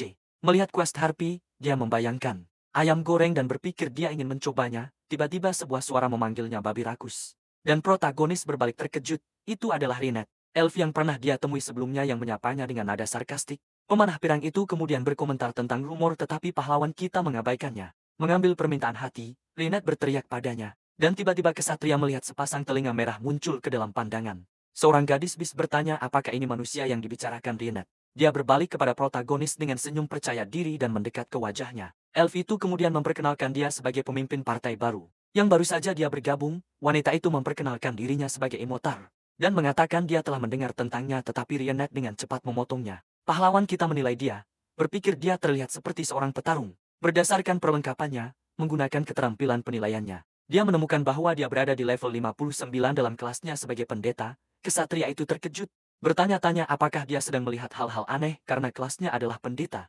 Imoto dengan bangga mengonfirmasi kelasnya tetapi protagonis masih tidak mengerti. Dia berpikir bahwa pendeta adalah unit pendukung dan bahwa dia tidak terlihat seperti orang suci sama sekali. Dali menjelaskan bahwa dia sedang mencari partai non-manusia dan menemukan pengumuman perekrutan. Wanita itu mengatakan dia telah mendengar rumor di guild, itulah sebabnya dia menyarankan kepada elf. Modar mengatakan dia menyetujui dia karena bahkan sebagai manusia, dia memegang gelar pembunuh keluarga. Protagonis mengklaim bahwa dia tidak tahu apa yang mereka bicarakan dan elf itu mencemooh dengan senyum. Gadis bis itu mengulurkan tangannya dan mengajak manusia untuk bergabung dengan kelompok mereka. Sang kesatria skeptis dengan tawaran itu, tapi wanita itu bertanya apakah dia punya pilihan lain. Pahlawan kita melirik ke sekeliling dan melihat semua orang di guild membisikkan tentang dia. Tanpa pilihan lain, dia setuju untuk bergabung dengan pesta. Sementara untuk misi guild, seorang motar merayakan keputusan manusia itu.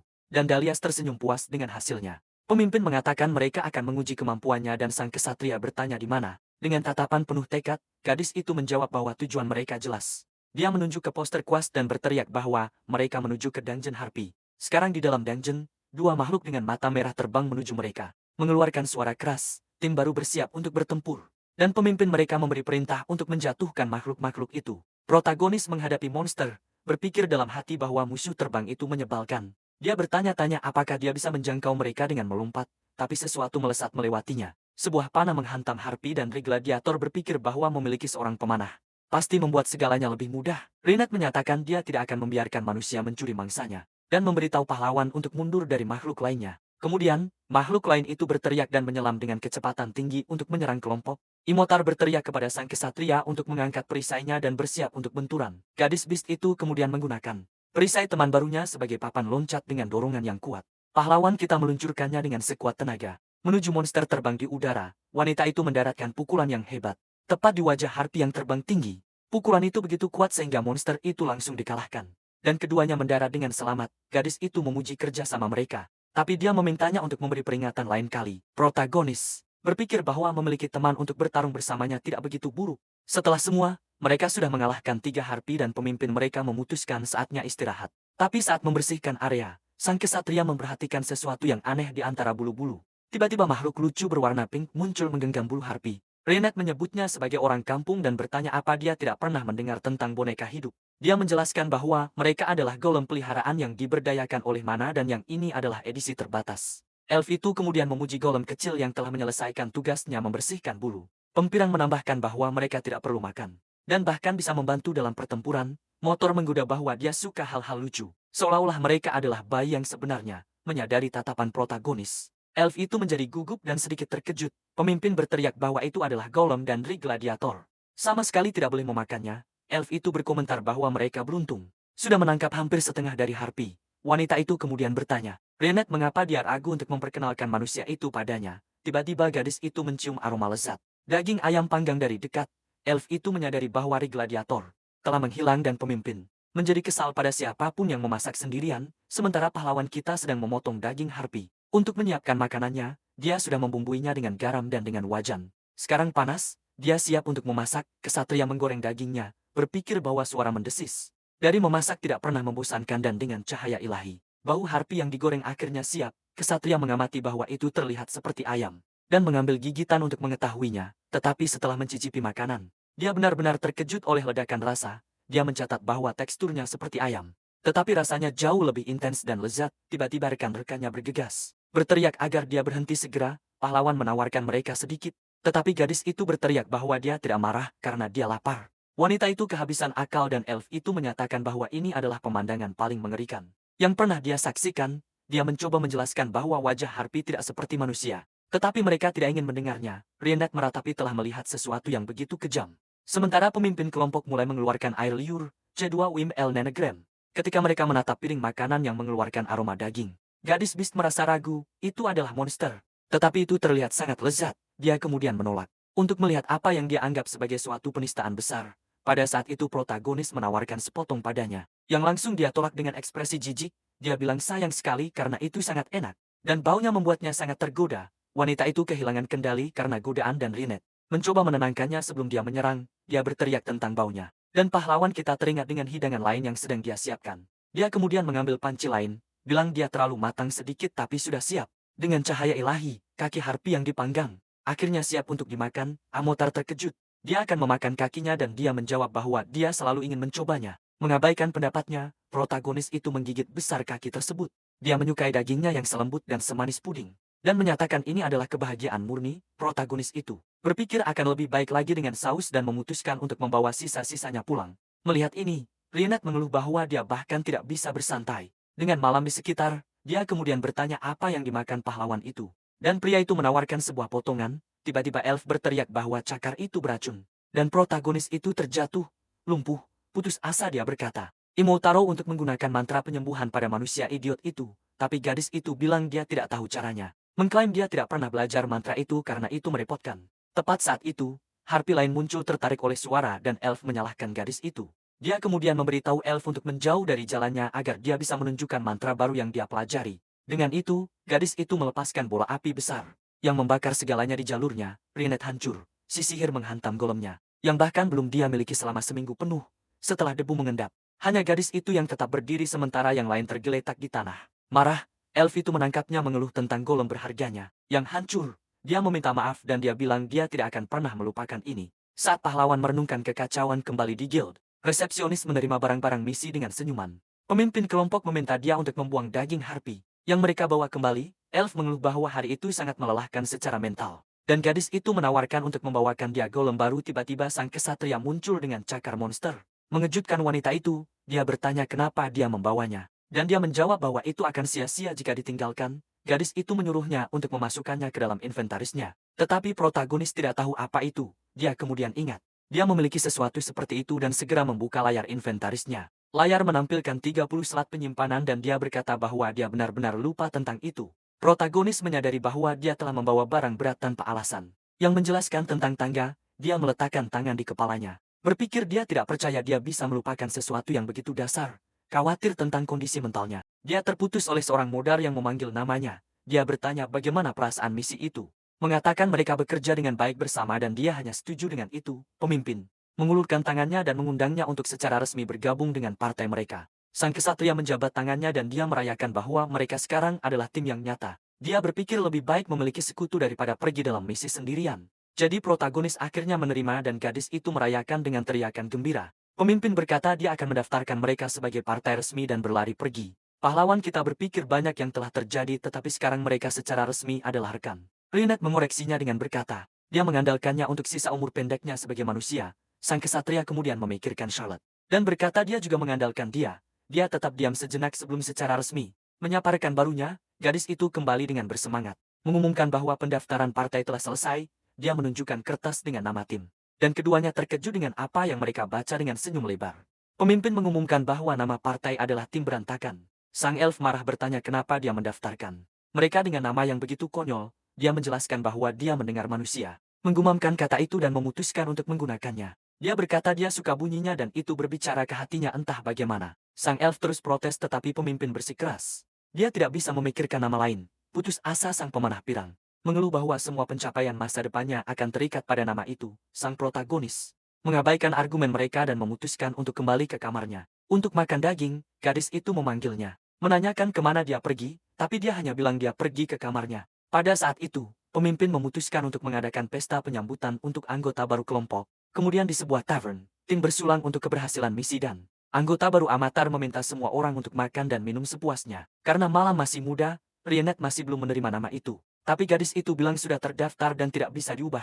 Elf itu merasa kesal, tapi pahlawan kita hanya menatap makanan yang terlihat lezat di meja. Dia duduk dalam diam mengamati pesta. Tidak bisa makan sedikit pun, tapi dia memutuskan untuk menggigit sedikit. Tidak ingin dianggap kasar kepada temannya, Rienet mengeluh tentang rasa makanan. Sementara sang kesatria menganggapnya seburuk biasanya, pemimpin kemudian mengalihkan topik. Mengatakan bahwa dia memiliki sesuatu untuk dibicarakan dengan protagonis. Dalam minumannya yang dalam, dia mengungkapkan bahwa tujuan pesta ini adalah untuk mencapai peringkat A. Pahlawan kita bertanya mengapa, dan dia menjelaskan bahwa masing-masing dari mereka memiliki alasan sendiri. Dijelaskan bahwa petualang dapat naik peringkat dengan lulus ujian promosi. Untuk mencapai peringkat A, seseorang harus diakui oleh guild atas kekuatan dan pencapaian mereka, dan isi dari ujian promosi adalah misteri bagi hampir semua petualang. Gadis itu kemudian mulai berbicara tentang motivasinya, tapi sang kesatria tampak terganggu. Immortar mengungkapkan bahwa adik-adiknya masih diperbudak. Setelah ditangkap oleh manusia, seorang pria berjanji bahwa jika dia mengumpulkan uang, dalam waktu 3 tahun, dia akan membebaskan mereka. Dia menjelaskan bahwa satu-satunya cara untuk membebaskan mereka adalah dengan membayar. Untuk membeli kebebasan mereka, protagonis bingung dengan kata revolusi dan tidak mengerti apa artinya. Yang lainnya terkejut, bertanya apakah dia tidak menyadari peristiwa besar yang baru-baru ini terjadi. Rienet kemudian memutuskan untuk menjelaskan peristiwa penting ini dengan istilah sederhana. Dia menceritakan bahwa selama berabad-abad, manusia memperbudak ras lain untuk berbagai alasan. Keluarganya termasuk yang ditangkap dan dieksploitasi oleh manusia. Mereka dikurung di penjara untuk mencegah pelarian dan digunakan untuk memenuhi keinginan egois. Banyak dari rasnya layu di sel-sel gelap itu, kehilangan tubuh dan semangat, dan siapapun yang mencoba melarikan diri dan tertangkap, menemui akhir yang mengerikan dan kejam, lelah akan tirani. Banyak ras bersatu untuk membentuk aliansi melawan manusia. Ini menandai awal revolusi yang disebut manusia sebagai perang ras. Mereka mengajukan beberapa tuntutan kepada manusia.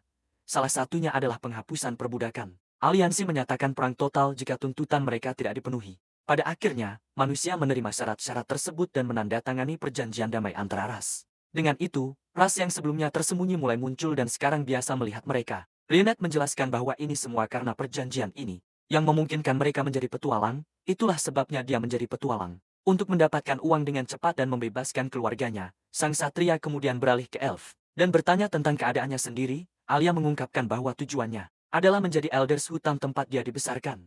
Keluarganya telah melindungi hutan selama beberapa generasi, tetapi peran itu dipaksakan kepada setiap anak.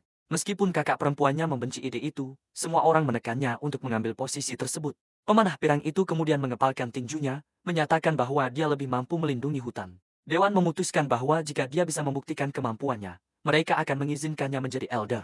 Untuk alasan itu, menjadi petualang peringkat A adalah langkah penting menuju tujuan besarnya. Protagonis berpikir bahwa semua orang di sini memiliki alasan yang mendesak untuk bertarung dan berhasil. Elf itu mengatakan mereka akan senang jika dia bergabung dengan mereka dalam tujuan mereka. Selain itu, pemimpin kelompok kemudian bertanya apakah manusia memiliki tujuan yang ingin dicapai. Sang satria teringat akan pohon di pemakaman dalam masa lalunya yang hilang. Rekan-rekannya menyadari keningannya, dan memberitahunya bahwa dia tidak perlu membicarakannya jika itu terlalu sulit. Tetapi pahlawan kita mengepalkan tinjunya dan berkata bahwa mungkin ini adalah tujuannya. Sejak awal dengan tekad yang kuat, protagonis mengungkapkan bahwa ada seekor naga. Dia berniat untuk mengalahkan yang lainnya yang terkejut dengan pengungkapan ini, dan bertanya apakah dia benar-benar mengatakan naga. Dia kemudian menjelaskan bahwa itu adalah yang sama yang menyerang sebuah dorama dan membakar desa hingga rata dengan tanah. Sang kesatria berkata bahwa ketika dia menemukannya, ada sesuatu yang harus dia lakukan. Teman-temannya terdiam, dan pahlawan kita berpikir mereka harus menganggap dia bercanda, tapi tiba-tiba elf itu tersenyum dan berkata ambisi manusia bahkan lebih besar dari mereka. Gadis itu bercanda bertanya apakah dia berencana untuk memakan naga, dan menyebutnya benar-benar gila. Mendengar ini elf itu menambahkan bahwa naik peringkat juga tujuannya untuk mendapatkan akses ke lebih banyak informasi. Dengan tujuan mereka yang selaras ketiganya bersulang, dan bertekad untuk melakukan yang terbaik bersama. Keesokan harinya matahari bersinar di atas kota. Saat tim baru bersiap untuk memulai, protagonis memutuskan untuk bersantai dan memasak makanan yang mengenyangkan untuk semua orang. Namun dia menyadari dia kehabisan uang setelah membayar kamar di penginapan. Meskipun minyak goreng mahal, dia memutuskan untuk memanaskan wajan untuk mulai memasak. Dia kemudian menggunakan keterampilan penyimpanannya untuk mengambil daging yang dia simpan. Cahaya biru bersinar di tangannya saat dia mengakses inventaris pribadinya. Dia terkejut melihat bahwa daging mentah itu terjaga dengan sempurna di dalam. Sang kesatria menyadari inventarisnya adalah ruang penyimpanan makanan yang sempurna untuknya. Hal pertama yang dia lakukan adalah mengocok telur. Untuk menyiapkan adonan selanjutnya, dia dengan hati-hati melapisi potongan daging dengan remah roti, kemudian dia menjatuhkan daging ke dalam minyak panas. Dan suara mendesis memenuhi dapur. Pahlawan kita tersenyum. Berpikir suara makanan yang digoreng adalah sesuatu yang tidak akan pernah dia bosan. Dia membalik potongan-potongan untuk mencegah terbakar dan menggorengnya sekali lagi untuk mendapatkan warna coklat keemasan. Dan dengan cahaya ilahi, paha harpi yang digoreng akhirnya siap. Dia berpikir bahwa untuk percobaan pertama, hidangan ini sangat berhasil dan bersiap untuk mencicipi. Sang kesatria kemudian mengambil gigitan besar dari paha goreng yang baru saja dia siapkan. Lapisan renyah dan daging yang berair menciptakan kombinasi sempurna untuknya. Dia menemukan rasa yang mirip dengan kepiting berisi daging dan sangat menyukainya. Semakin dia makan, semakin dia ingin. Dan dia senang karena sudah membuat cukup untuk semua orang. Tiba-tiba dia mendengar suara Rienet memanggilnya dan mengetuk pintunya. Sang elf mengeluh bahwa sudah tengah hari dan menyuruh manusia itu untuk membuka pintu. Protagonis membuka pintu dan pemanah pirang itu bertanya mengapa dia memakai helmnya. Di dalam kamarnya, Rienet mengatakan bahwa dia punya sesuatu yang mendesak untuk dibicarakan.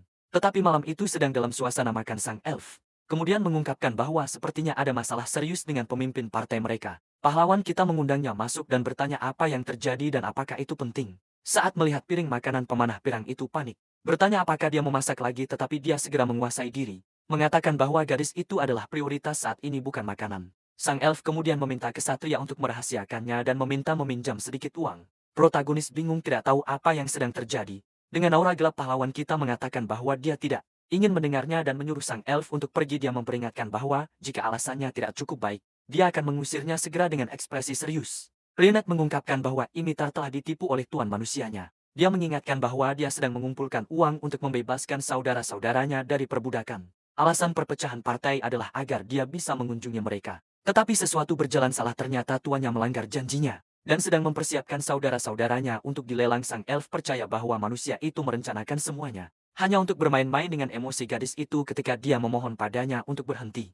Dia berkata dia akan membatalkannya jika dia membayar dalam waktu 5 hari. Harganya adalah 10 koin emas per orang. Menjadikannya 20 koin emas secara total, mengonversinya ke mata uang lamanya. Sang kesatria menghitung jumlah tebusan yang keterlaluan. Dia memperkirakan bahwa 20 koin emas kira-kira setara dengan 2 juta yen. Sang elf menjelaskan bahwa gadis yang bangga itu memohon padanya untuk menyelamatkan saudara-saudaranya. Jadi protagonis bertanya, apakah dia datang untuk mengumpulkan uang atas nama pemimpin itu? Pemanah pirang kemudian bersumpah dengan namanya bahwa dia akan membayar setiap koin terakhir kembali. Tapi sang kesatria menolak dengan mengatakan dia tidak punya alasan untuk mempercayainya. Dan dia juga tidak punya uang. Rienet mulai khawatir, mengingatkan dia bahwa saudara-saudaranya masih anak-anak kecil. Pahlawan kita menyadari manipulasi emosional itu, tapi sang elf mengklaim dia hanya menyatakan fakta. Sang kesatria bertanya apa yang dia dapatkan dari meminjamkan uang dan pemanah pirang tidak punya jawaban. Sang elf tidak bisa menjamin pengembalian dan protagonis mulai berpikir.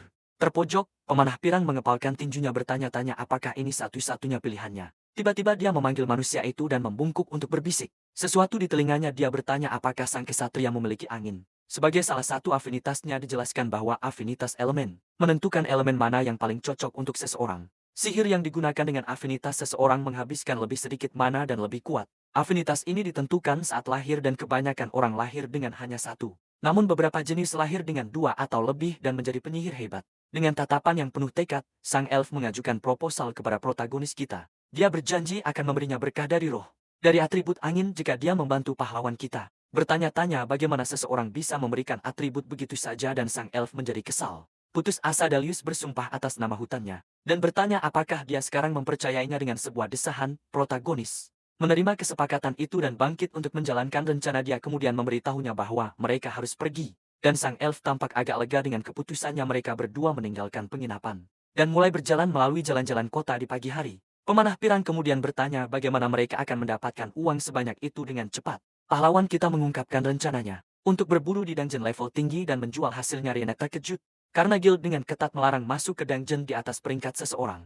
Sang kesatria mengatakan dia sadar akan aturan itu, tapi ini satu-satunya cara untuk mendapatkan uang tepat waktu.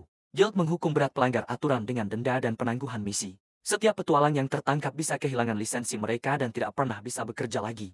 Selain itu, sang satria menunjukkan bahwa dungeon itu jauh sekali dan akan memakan waktu untuk mencapainya. Perjalanan pulang bisa memakan waktu hingga 4 hari. Itu terlalu lama bagi mereka.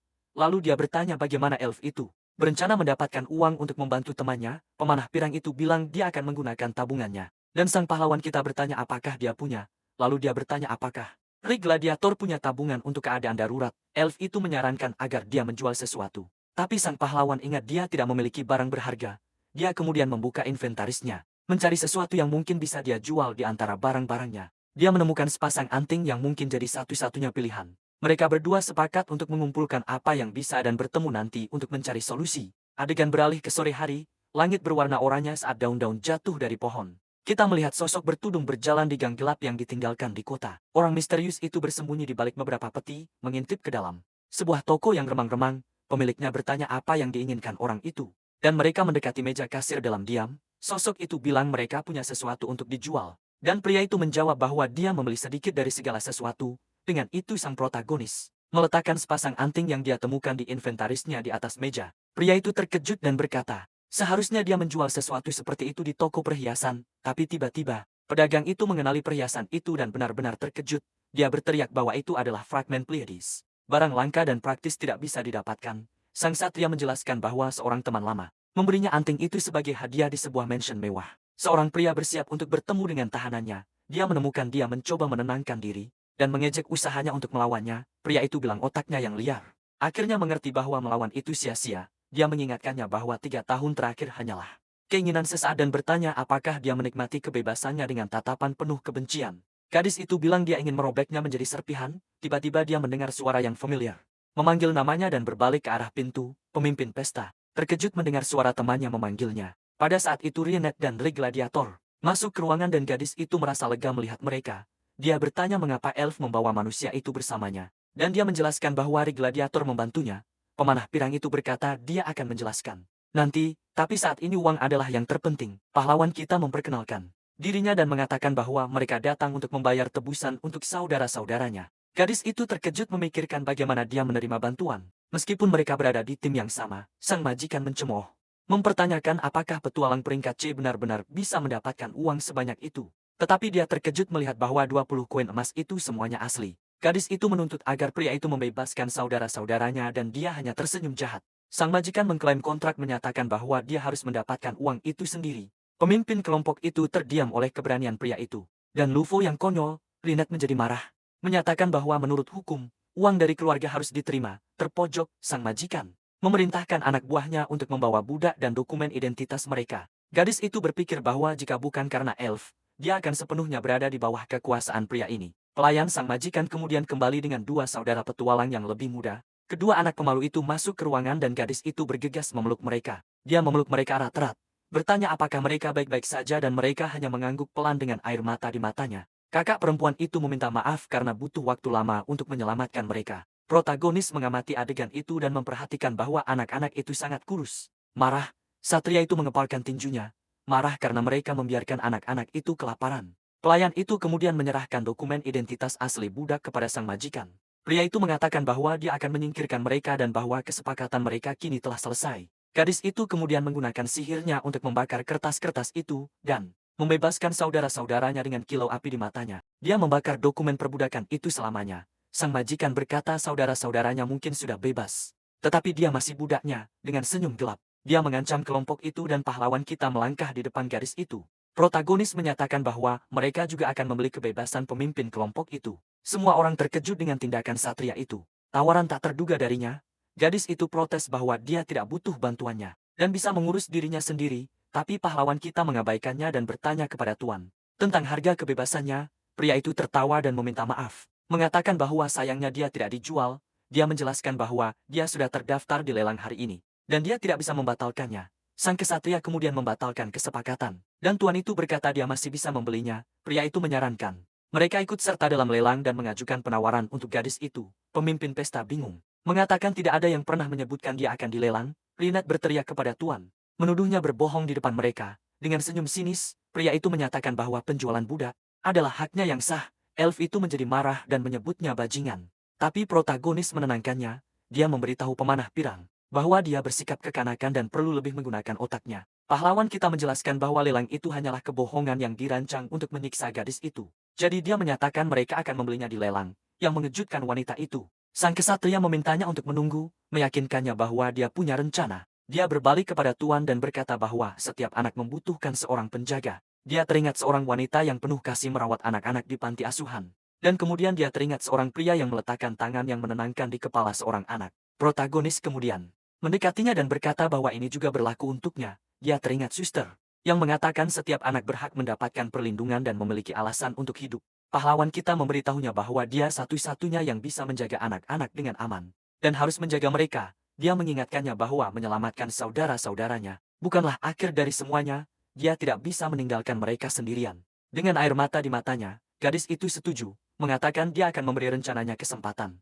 Dia memperingatkannya bahwa jika dia hanya omong kosong dan akhirnya kalah, dia tidak akan pernah memaafkannya. Lynette memberitahunya untuk mempercayai rencana itu dan bahwa mereka akan menemuinya di lelang nanti. Setelah mereka pergi, tuan itu menatap gadis itu dengan ekspresi gelap. Dia mengejeknya, bertanya apakah dia benar-benar berpikir kedua orang itu bisa membebaskannya. Pemimpin pesta menatap pria itu dengan kebencian, memeluk saudara-saudaranya dengan erat. Sang master kemudian menggenggam lehernya sambil berkata dia tidak berniat menjualnya di lelang dengan senyum jahat. Dia memberitahunya bahwa dia tidak bisa melarikan diri dan akan kembali merangkak kepadanya. Tetapi gadis itu hanya menatap balik dengan tatapan menantang dan penuh harapan di matanya. Pria itu kemudian memerintahkan pelayannya untuk menyiapkan tim dukungan pedagang.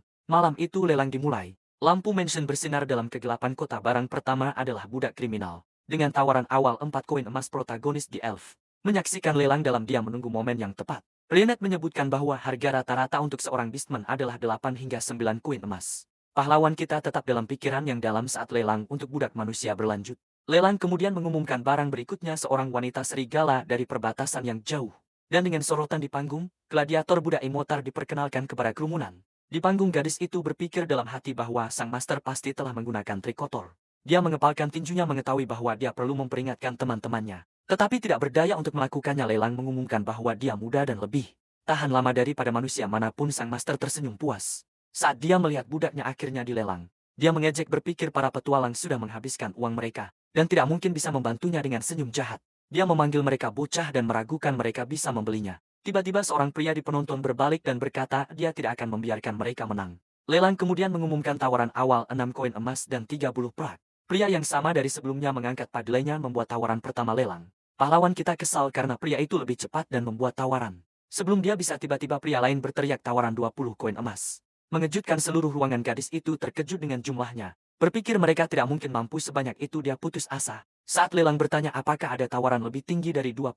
Lynette panik, harga rata-rata jauh lebih rendah. Dan lelangnya meningkat terlalu cepat. Protagonis kemudian mengangkat padelenya dan menawar 21 koin emas. Juru lelang meminta batas tawaran. Dan pria itu menjelaskan aturan lelang. Saat itu sang kesatria mengangkat padelenya lagi dan menawar 50 koin emas. Sang elf terkejut, bertanya bagaimana dia bisa memiliki begitu banyak uang padahal dia bilang hanya punya 10. Sang majikan ternganga, tidak percaya mereka memiliki uang sebanyak itu. Juru lelang juga terkejut karena 50 koin emas adalah tawaran maksimum yang mungkin. Orang-orang di penonton berbisik, meragukan dia bisa benar-benar membayar harga setinggi itu. Juru lelang menyatakan bahwa kebijakan rumah mengharuskan pembayaran segera secara penuh dan tunai. Sang elf menjadi putus asa, bertanya kemana sang kesatria pergi di tengah lelang. Protagonis kemudian naik ke panggung dan juru lelang memohon padanya untuk berhenti. Dengan cahaya keemasan, pahlawan kita mendekati gadis yang berlutut di panggung. Pemimpin pesta terkejut melihat koin emas berjatuhan di sekelilingnya. Sang kesatria kemudian menggunakan kemampuannya, menuangkan tumpukan emas ke panggung. Dengan wajah serius, dia bertanya apakah itu cukup sebagai pembayaran untuknya. Sang majikan tidak percaya, tidak bisa memproses. Bagaimana seorang petualang peringkat C bisa memiliki begitu banyak emas? Tumpukan besar koin emas terbentuk di panggung membuat gadis itu terdiam. Juru lelang kemudian berteriak bahwa budak itu telah terjual dan gadis itu dalam keadaan terkejut. Malam itu, saudara-saudara itu dipertemukan kembali di sebuah kamar di penginapan. Kedua anak itu berlari untuk memeluk kakak perempuan mereka yang sedang menunggu. Dengan air mata di matanya, gadis itu berkata dia sangat senang mereka akhirnya aman. Sang elf bertanya mengapa sang kesatria tidak menyebutkan dia memiliki begitu banyak uang. Lynette tersenyum, mengatakan dia hanya senang semuanya berjalan baik pada akhirnya. Protagonis kemudian berbalik untuk pergi. tetapi pemimpin pesta memanggilnya. Terlihat sangat malu, gadis itu berterima kasih padanya karena telah menyelamatkan hidupnya dan saudara-saudaranya. Dia berkata dia telah menyelamatkan keluarganya dan tidak tahu bagaimana dia bisa membalasnya. Tiba-tiba salah satu anak mencium bau daging dan pahlawan kita mengundang mereka untuk makan. Gadis itu bertanya kepada sang elf bagaimana mereka bisa membalas bantuan sang kesatria. Dia membalas bahwa sang pahlawan hanya membantu karena dia menganggap mereka rekan satu timnya. Tiba-tiba pemimpin mendeteksi bau berminyak yang berasal dari protagonis. Dan merasa aneh bahwa pemanah pirang langsung mengerti. Dan dengan ekspresi panik memberitahu sang satria untuk berhenti. Dia bergegas untuk menghentikan temannya tetapi sudah terlambat. Sang pahlawan berbalik bingung. Memegang sepinggan makanan di tangannya. Salah satu saudara perempuan. Kemudian mengambil sepotong ayam goreng yang dibuat malam itu. Anak-anak sangat menyukai rasanya. Sambil berteriak bahwa itu adalah hal terbaik yang pernah mereka makan. Lynette berteriak. Menuntut untuk tahu apa yang dia berikan kepada anak-anak. Pemimpin berkata ayam goreng itu baik. Karena mereka memiliki perut baja. Dia menjelaskan bahwa mereka bisa makan hampir apa saja. Selama itu tidak beracun, tetapi kemudian dia bertanya ayam jenis apa itu. Dan sang pahlawan menjawab dia memberitahunya bahwa itu daging jantung. Dan gadis itu panik tentang apa yang telah dia berikan kepada saudaranya. Dia mencoba membuat mereka memuntahkan tetapi mereka bersikeras itu terlalu enak. Tanpa pilihan lain, kakak perempuan mengambil sepotong dan bersiap untuk mencobanya sendiri. Gadis itu terkejut. Betapa enaknya itu dan bertanya-tanya apakah dia sedang bermimpi dengan ekspresi bingung. Dia bersiap untuk makan sepotong daging lagi. Dia berpikir jika dia pingsan, anak-anak akan ketakutan dan berhenti makan. Dengan jijik pemimpin berkata dia lebih suka kalah daripada makan monster yang menjijikan. Meskipun begitu dia menutup matanya dan menggigit besar ayam harpi saat dia mencicipi makanan itu. Dia sangat terkejut dengan rasa yang luar biasa. Dali bertanya ada apa. Saat dia tiba-tiba mulai bergetar tanpa kendali. Dia khawatir bertanya apakah dia telah diracuni seperti protagonis sebelumnya, tetapi gadis itu berteriak bahwa rasanya luar biasa. Dan saudara-saudaranya meminta lebih banyak. Dia berkata dia belum pernah merasakan daging yang begitu empuk dan juicy seumur hidupnya. Sang satria tersenyum dan berkata itu enak. Dan dia mengangguk dengan malu. Pemimpin pesta bersikeras itu tidak enak dan bahwa dia tidak akan pernah melupakan penghinaan ini. Sang pahlawan kemudian berbalik kepada elf dan mengingatkannya tentang utang yang masih dia miliki. Dia menuntut 90% dari penghasilannya sampai 70 koin emas dibayar kembali. Pemanah pirang itu kehilangan kendali, menyebutnya bajingan yang tidak berperasaan. Karena menuntut begitu banyak setelah kesepakatan sudah dibuat. Lynette memberikan hadiah yang dijanjikannya kepada temannya malam itu. Mereka berdua pergi ke hutan dan sang satria bertanya mengapa elf itu menjelaskan. Sulit untuk melakukan ritual di kota, itulah sebabnya mereka datang ke sini. Dia kemudian meminta protagonis untuk melepas sarung tangannya agar mereka bisa bekerja. Pahlawan kita menurut, melepas pelindung tangannya yang tebal. Untuk menerima kekuatan roh, dijelaskan bahwa elf dilahirkan dengan berkah dari roh yang menentukan afinitas mereka. Roh ini tetap bersama mereka sepanjang hidup dan bisa memberikan berkah kepada yang lain. Tetapi meskipun itu adalah roh mereka sendiri, berkah hanya bisa diberikan sekali seumur hidup. Lynette mengatakan bahwa sang satria adalah penyelamatnya dan telah memenuhi keinginannya 2 kali lipat dengan itu. Elf itu memanggil roh angin untuk memberikan berkahnya kepada pahlawan. Tiba-tiba angin kencang menyelimuti protagonis. Dan dia merasakan kekuatan itu. Dia tidak bisa melihatnya. Tetapi dia merasakan kekuatan roh mengalir ke tangannya. Dali menjelaskan bahwa manusia pernah mencuri berkah ini dengan menggunakan rasa sakit sebagai umpan. Sang satria mendengarkan dalam diam sejarah menyedihkan dari kaum temannya. Elf itu mengatakan bahwa mereka memiliki ingatan yang panjang. Itulah sebabnya begitu banyak yang masih menderita dari trauma. Dengan aura hijau, protagonis merasakan kekuatan berkah di tangannya. Tetapi pemanah pirang itu menyatakan bahwa dia membenci manusia yang menyebabkan begitu banyak penderitaan. Dengan cahaya di matanya, dia mentransfer berkah roh kepada sang satria. Pahlawan kita kemudian menerima kekuatan angin dalam ledakan energi yang menghantamnya. Layar statusnya diperbarui menunjukkan bahwa dia telah memperoleh afinitas untuk atribut angin. Lynette menjelaskan bahwa dia masih membenci manusia. Dan berkah itu tidak mengubah apapun di antara mereka. Dia mengatakan bahwa hanya karena dia memberikan berkah, tidak berarti dia telah memaafkan umat manusia. Keesokan harinya, kelompok itu bertemu di guild. Untuk memulai perjalanan baru mereka, pemimpin mereka melambai dengan semangat. Mengatakan malam ini akhirnya tiba untuk misi. Dia menjelaskan bahwa mereka menemukan pengasuh non-manusia untuk adik-adiknya. Gadis itu merayakan hari pertama sebagai warga bebas. Dan sangat bersemangat dengan senyuman, dia menunjukkan mereka misi baru. Yang dia ambil untuk gua kristal. Sang elf terkejut. Karena misi ini terletak di rawa yang berlumpur dan berbahaya. Protagonis membaca tentang monster dan bertanya-tanya apakah lumpur enak rasanya. Melihat reaksi temannya, pemanah pirang bertanya-tanya apakah dia benar-benar berencana untuk makan lumpur. Sang elf bertanya apakah dia sudah memeriksa monster lain. Dan pemimpin mereka mengatakan dia akan menjelaskan dalam perjalanan. Dia menyebutkan bahwa setelah misi, dia perlu mencari tempat untuk dia dan adik-adiknya tinggal. Tiba di tempat kereta, kelompok itu menemukan kendaraan mewah dan bingung. Gadis itu mengatakan itu bukan yang dia panggil. dan bahwa dia tidak bisa membayarnya. Tiba-tiba, sosok dalam armor skeleton muncul dan menyapa mereka semua. Suara yang familiar muncul dari kereta, dan mantan tuan gadis itu memperkenalkan dirinya, pemimpin pesta. Mengenali suara itu dan terkejut melihat mantan tuannya di sana. Pria itu melangkah keluar dengan senyuman mengatakan dia tidak bermaksud datang terlambat. Sang kesatria bertanya apa yang dia inginkan dan pria itu menjawab bahwa dia merindukannya. Dengan tatapan jahat, dia mengatakan dia ada di sana untuk membuat mereka sebuah tawaran. Dia kemudian menyarankan mereka menukar kembali budak itu yang mengejutkan sang pahlawan. Sang kesatria berbalik menghadapnya dan mulai bergetar. Dengan kemarahan atas usulan yang konyol, sang elf panik, mengatakan bahwa masalah ini sudah diselesaikan dan kesepakatan telah final. Sang tuan mencemooh, memberitahu gadis itu untuk tidak memberinya tatapan yang jelek. Dia memperingatkan mereka bahwa pengawalnya berlevel di atas 60 dan mereka tidak bisa menghentikan mereka. Protagonis kemudian melangkah maju dan menyapa pria itu. Dengan nama lengkapnya, Sang Tuan, menawarkan 100 koin emas untuk mendapatkan kembali budak itu. Tetapi sang pahlawan menolak. Pria itu terkejut dengan penolakan dan tidak mengerti apa yang terjadi. Elf itu marah dengan keberanian sang tuan yang menyebutnya bajingan bodoh. Sang tuan menawarkan 150 koin tetapi kesatria menolak lagi. Motor melangkah maju sambil berteriak bahwa pahlawan tidak akan menjualnya seharga 100 juta emas. Pria itu mengejek dan menaikkan tawarannya menjadi 200 koin emas. Masih yakin dia akan berhasil. Reinhard menjadi putus asa dengan tawaran itu dan memberitahu kesatria untuk berhenti bahkan mempertimbangkannya. Tiba-tiba, pria yang menangani dokumen menyatakan bahwa Gladiator hanya mempermainkannya. Dia kemudian menjelaskan bahwa dokumen itu telah dihancurkan, menjadikan gadis itu orang bebas. Pahlawan kita memperingatkan bahwa jika dia tidak menghormatinya lagi, semuanya tidak akan berakhir baik untuknya. Penuh kebencian, sang tuan menyebut mereka menyedihkan karena bertindak begitu berani dan ramah. Dia kemudian berkata, dia pikir bisa menyelesaikan ini dengan uang, tetapi dia tidak akan menyerah padanya. Saat itu, elf menariknya kembali, menyatakan, dia harus mengambilnya dengan paksa jika dia menginginkannya. Tetapi tiba-tiba sang tuan dipukul di wajah dan terlempar ke belakang. Emidor berkata dia tidak bisa lagi mendengarkannya, dan harus mengakhiri ini, memancarkan aura merah. Gadis itu berteriak bahwa dia bukan lagi budaknya dan menuntut rasa hormatnya. Salah satu kesatria skeletal bersiap untuk menyerang gadis itu karena ketidakpatuhannya. Tetapi protagonis menghentikannya, memperingatkannya untuk tidak menarik pedangnya dengan sembrono. Dalam satu gerakan cepat, pahlawan kita menjatuhkan kesatria skeletal ke tanah dengan kekuatan yang sangat besar. Penjaga lainnya marah dengan ini dan bersiap dengan busurnya untuk menyerang pahlawan kita. Protagonis kemudian membungkuk dan mengambil sebuah batu kecil dari tanah untuk membelah diri.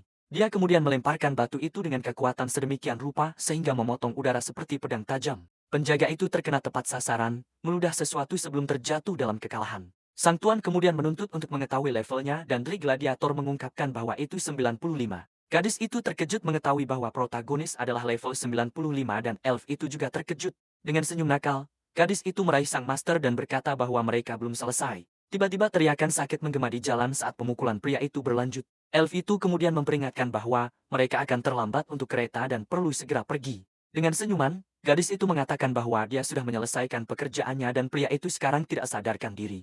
Dia meregangkan tubuhnya dengan puas dan memberitahu pria itu untuk tidak pernah menunjukkan wajahnya di sini lagi. Sang majikan yang terbaring di tanah mengancam bahwa dia akan membuat mereka menyesali ini. Ketika dia memberitahu guild pedagang dengan aura gelap, kesatria itu mengatakan bahwa rumor tentang dirinya sudah membuatnya sulit untuk menemukan tim. Dia kemudian memperingatkan bahwa menghancurkan guild pedagang jauh lebih mudah daripada menemukan tim baru. Dengan itu protagonis memberikan tendangan yang kuat, menghancurkan sesuatu dengan kekuatan besar. Kereta pria itu meledak menjadi 1000 keping, meninggalkannya tertegun oleh kehancuran. Pahlawan kita kemudian memperingatkan dia untuk tahu tempatnya, dan bahwa ini hanya peringatan kecil. Adegan kemudian beralih ke gua kristal, di mana kristal ungu bersinar di sekeliling. Di dalam elf berteriak bahwa monster-monster itu lemah terhadap api, dan memberitahu seseorang untuk menyalakan obor. Gadis itu kemudian mendapatkan ide dan Reinhard panik, memohon padanya untuk berhenti segera, tetapi sudah terlambat. Imotor melepaskan bola api besar yang menghanguskan segalanya di jalurnya. Elf itu mengeluh bahwa dia perlu berlatih keterampilan itu. Tetapi gadis itu hanya tertawa mengatakan bahwa dia tidak punya waktu. Kemudian protagonis menyiapkan makanan yang terlihat cukup menjijikan dan aneh. Teman-temannya bertanya apakah dia benar-benar akan memakan itu. Dan elf itu berkomentar bahwa itu terlihat terlalu menjijikan. Kesatria itu membawa sendok ke helmnya dan menyadari bahwa makanan itu sama sekali tidak berbau. Dia kemudian menyimpulkan rasa pasti berbeda dari tanah. Dan mencoba makanan aneh itu, rasanya mengerikan. Dan dia menemukan teksturnya menjadi yang terburuk dari semuanya, seperti tanah liat dicampur dengan permen karet. Pada saat itu, kesatria itu memutuskan untuk memakan sisa ayam harpi goreng yang dia simpan. Tiba-tiba gadis itu memanggilnya, mengucapkan terima kasih padanya karena telah menyelamatkan keluarganya dari perbudakan. Pahlawan kita berkata bahwa dia tidak perlu membalasnya. karena dia memiliki saudara untuk diberi makan, tetapi dia masih khawatir. Dia bertanya bagaimana dia bisa mendapatkan begitu banyak uang dan apakah dia terlibat dalam sesuatu yang berbahaya. Protagonis kita membantahnya, mengatakan bahwa itu tidak seperti apa yang dia bayangkan. Dia mengungkapkan bahwa dia menjual kenang-kenangan dari seorang teman lama. Yang membuat gadis itu terkejut, dia khawatir karena meskipun dia membayarnya kembali, dia tidak akan pernah bisa mendapatkan barang itu kembali dengan tatapan yang penuh tekad. Wanita itu menghadapi kesatria yang memberitahunya bahwa semuanya baik-baik saja sekarang. Pahlawan kita menjelaskan bahwa mereka adalah teman-temannya dan cara untuk membalasnya adalah dengan tetap bersama kelompok. Elf itu setuju dan menambahkan bahwa bagus memiliki dia sebagai pemimpin, yang membuat gadis itu tersipu. Emotar berkata dia akan melakukan yang terbaik. Lalu dia bertanya tentang berkah yang diberikan Elf kepadanya.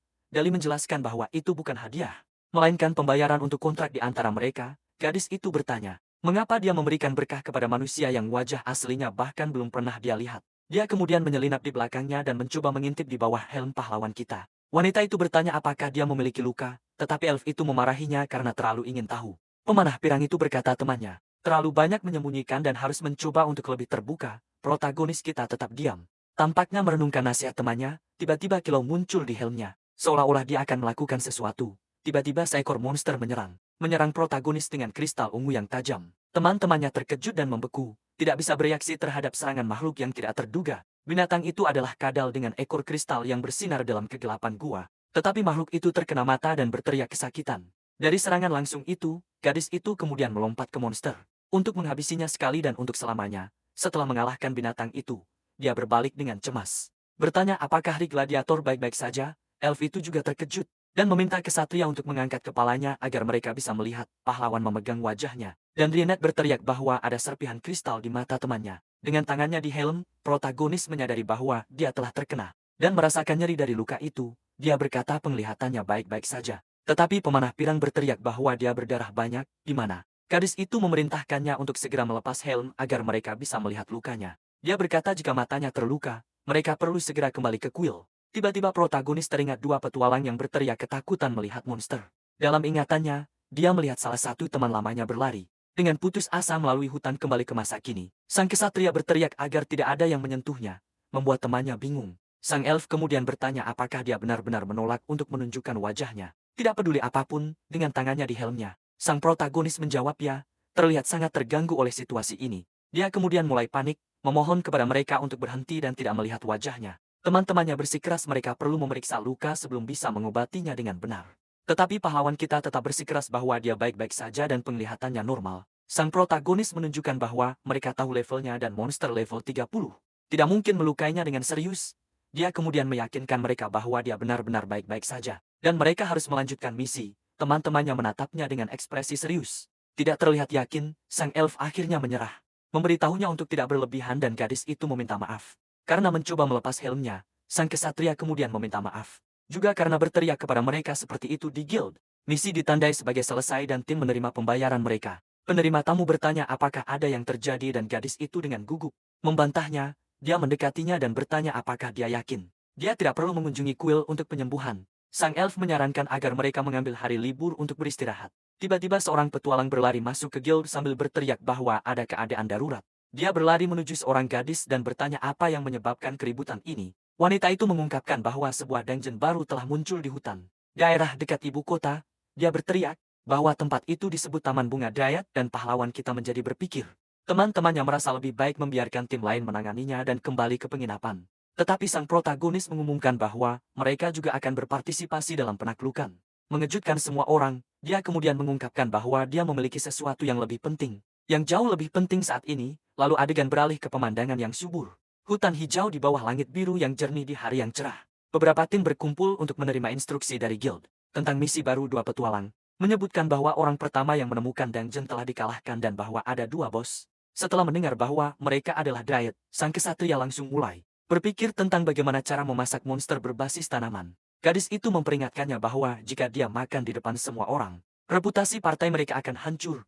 Dia kemudian berkata bahwa karena elf adalah vegetarian, dia akan menyiapkan hidangan spesial hanya untuk Rienet. Salah satu penyelenggara misi mengonfirmasi bahwa rumor tentang dua bos itu benar. Tiba-tiba seorang kesatria bersenjata emas menyatakan, tidak ada yang perlu dikhawatirkan. Dia memperkenalkan dirinya sebagai Enkorman, sang pahlawan pertama dan menjamin keselamatan operasi. Sang elf kemudian merasa kesal Bertanya bagaimana gladiator bahkan tidak tahu apa itu pahlawan di zaman sekarang. Dia menjelaskan bahwa itu adalah gelar yang diberikan kepada mereka yang melawan Raja Iblis dan anak buahnya. Namun beberapa orang takut akan kemunculan pahlawan karena kekuatan mereka yang luar biasa. Kehadiran mereka bisa dilihat sebagai pertanda buruk yang menandakan kebangkitan Raja Iblis Agung. Karena ini, mereka menerima perlakuan khusus dan umumnya dihormati oleh semua orang. Protagonis menggunakan keterampilan penilaian dan melihat pahlawan memegang beberapa gelar penyelesaian dungeon.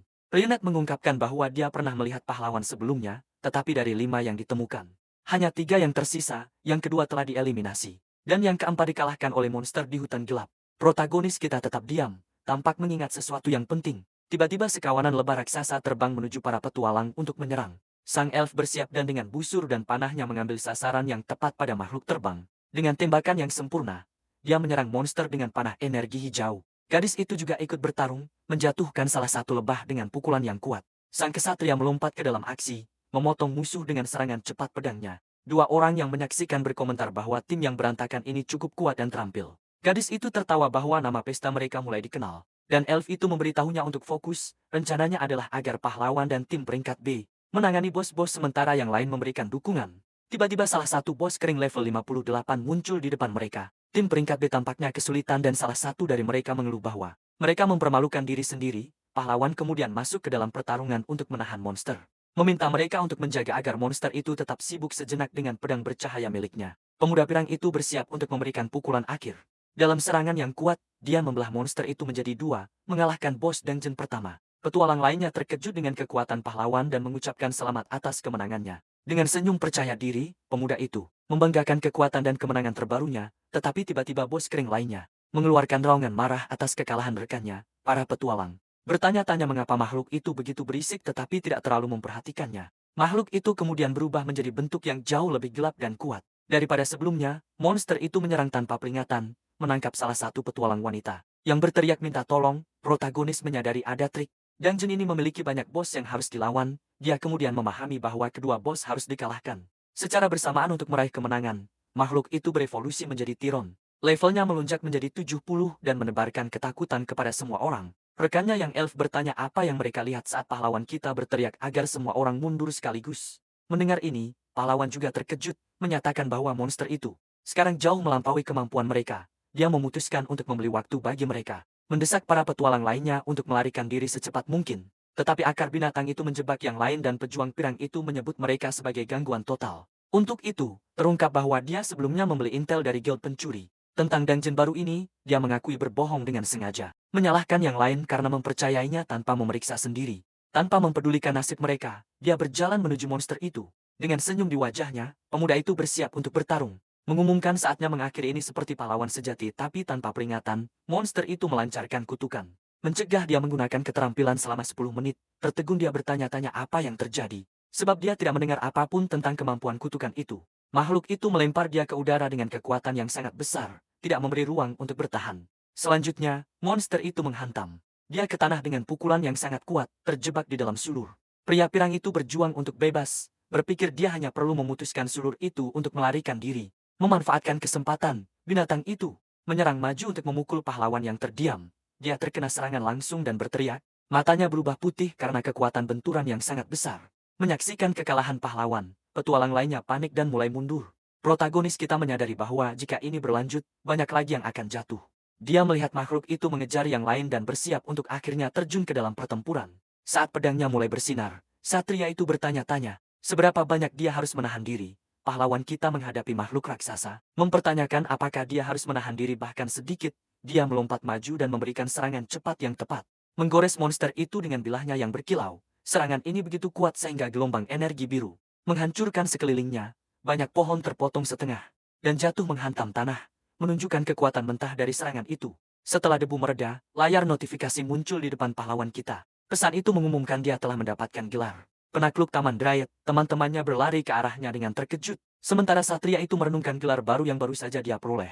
Gadis itu mengucapkan selamat atas prestasi yang luar biasa. Tetapi elf itu membisikkan bahwa dia hanya pamer. Protagonis kita merasa sedikit canggung dengan reaksi itu.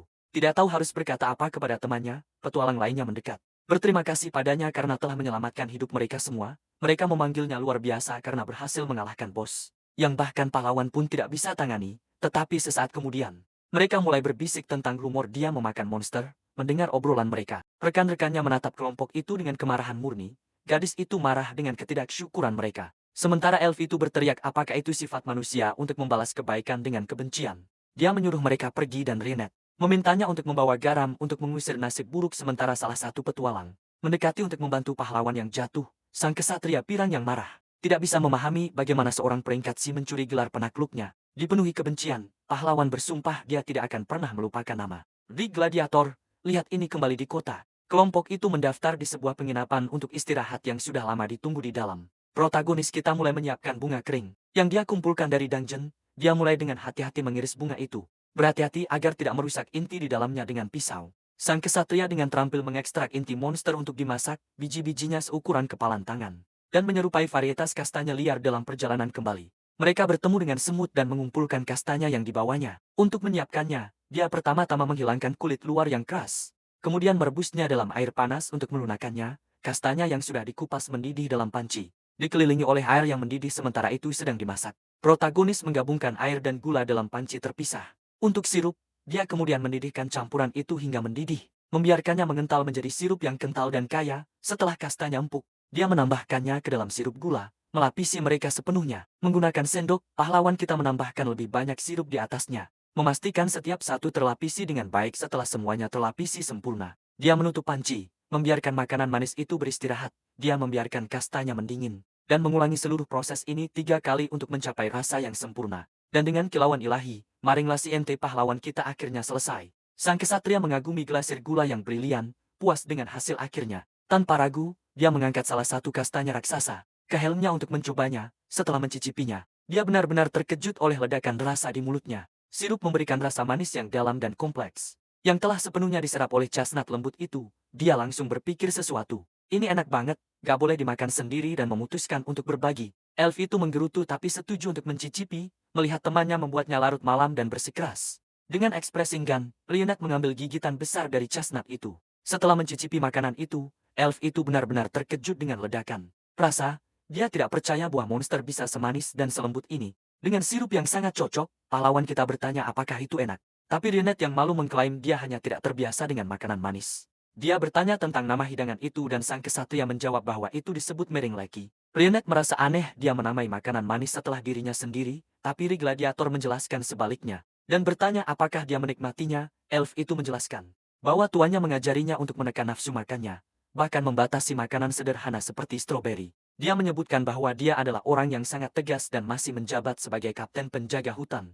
Seketika, protagonis menggenggam pergelangan tangannya sambil menyebut nama tuannya, Rose. Dia kemudian menggambarkan dengan sempurna seorang elf berambut pink yang mengayunkan tombak dan memiliki atribut air. Elf itu terkejut dengan pengungkapan ini dan menuntut untuk tahu bagaimana sang kesatria bisa tahu semua itu. Alih-alih menjawab, pahlawan kita bertanya apakah mereka bisa pergi ke hutannya keesokan harinya. Adegan berpindah ke hutan biru yang luas di benua tengah, rumah bagi pohon-pohon raksasa. Pahlawan kita menjelajahi hutan, tampaknya mencari seseorang yang dia kenal lama. Dia ingat bahwa Tuan Rionette adalah sahabat terbaik seorang penyihir dari mantan kelompok petualangannya. Dia ingat sebuah misi dengan elf yang mengayunkan tombak, pemandangan yang sangat tidak biasa. Sang kesatria merasa luar biasa bahwa elf yang sama adalah tuan dari teman barunya. Dia bertanya-tanya apakah dia bahkan akan mengingatnya setelah sekian lama. Telah berlalu, tiba-tiba dia melihat seorang elf berambut pink, dan terkejut mengenalinya. Wanita itu berbalik ke arahnya, tombak di tangan dan menatapnya dengan tatapan serius. Dia memperhatikan penampilannya, dan sang kesatria bertanya apakah dia mencarinya di hutan ini. Dengan nada perintah, elf itu memerintahkan manusia untuk menyebutkan namanya segera. Protagonis memperkenalkan dirinya sebagai Rig Gladiator tapi segera mengoreksi dirinya, mengatakan tidak. Lalu dia mengungkapkan nama aslinya sebagai Charlotte dan menyapa kenalan lamanya, Rose. Senyum menyentuh wajah elf seolah-olah dia mengingat nama teman lamanya. Dia tertawa kecil mengatakan sudah lama sekali sejak ada yang memanggilnya dengan nama itu. Rose bertanya bagaimana kabarnya, dan sang kesatria merasakan gelombang lega karena dia ingat. Tetapi dalam sekejap dia menyerangnya dengan tombaknya menuntut untuk tahu siapa dia sebenarnya. Dia menuduhnya menyamar sebagai teman lama untuk menipunya di hutan. Elf itu menjelaskan bahwa Charlotte adalah manusia dan sudah 100 tahun berlalu sejak terakhir mereka bertemu. Dengan tatapan tajam, dia berkata jika dia benar-benar Charlotte, dia harus memberitahunya apa yang biasa dia panggil. Pahlawan kita terdiam sejenak, tampak mencari ingatannya untuk julukan itu. Dalam kilas balik, seorang pria muda berambut merah memanggil sang kesatria Tuan Charlotte. Pria muda itu menawarkan untuk menjadi pembawa perisai partai. mencatat bahwa seseorang yang terampil seperti itu adalah langka, tetapi pahlawan kita dengan tegas menolak tawaran itu. Meskipun pria muda itu terus bersikeras, pemuda berambut pirang itu tetap bertahan. Dan sang kesatria memberinya tatapan tajam.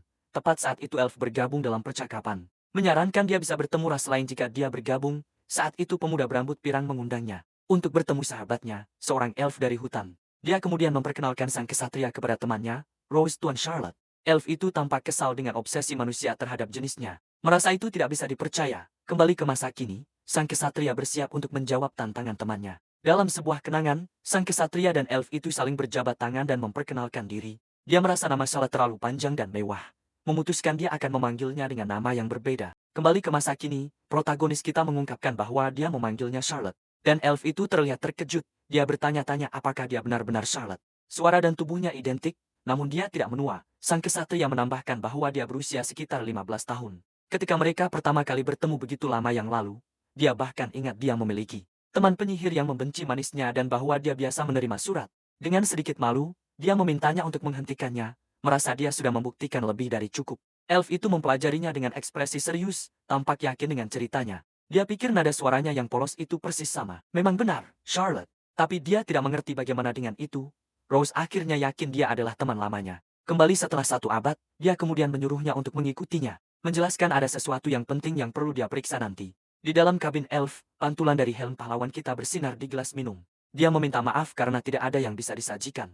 Tapi dia meyakinkannya bahwa itu tidak masalah. Sang kesatria bertanya apakah dia tinggal sendirian. Dan Rose menjelaskan itu menyederhanakan tugasnya menjaga hutan. Dia berkomentar bahwa dia tidak terlihat menua sedikit pun dalam 100 tahun. Memicu dia untuk bertanya mengapa dia mengenakan helm. Protagonis kita menjawab bahwa dia punya alasannya. Tanpa memberikan penjelasan lebih lanjut, elf itu meminta untuk melihat tangannya. Berharap untuk memahami apa yang terjadi. Saat dia memegangnya, dia menyadari dia juga tidak menua. Waktu entah bagaimana terhenti baginya. Dia kemudian bertanya apakah teman mereka, Carlos, juga masih hidup dan muda seperti dia. Dengan tatapan sedih, elf itu mengungkapkan bahwa bukan hanya Carlos, tetapi semua orang lainnya sudah pergi. Dia adalah satu-satunya yang selamat dari kelompok itu. Sang kesatria mengerti, menyadari bahwa setelah 1 abad, manusia manapun pasti sudah tiada. Elf itu mengakui bahwa sejujurnya, dia mengira semua teman lamanya sudah lama hilang. Dia menjelaskan bahwa setelah menjadi petualang, satu-satunya kontaknya dengan Carlos adalah melalui surat. Tapi kemudian balasan itu berhenti dan dia tidak mendengar apa-apa darinya selama 20 tahun.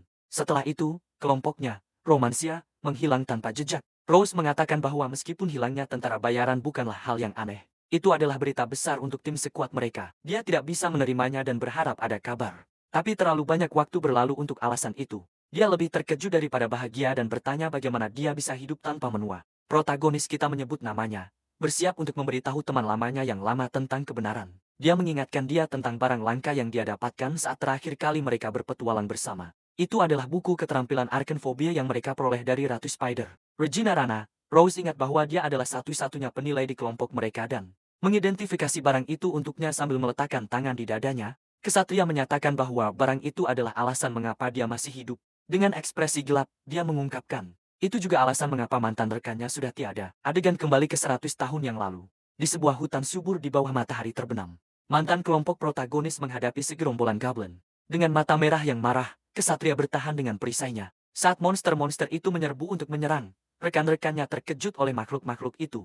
Bertanya-tanya apa itu, pemimpin kelompok memerintahkan Charlotte untuk menjaga garis depan sementara yang lain menyerang.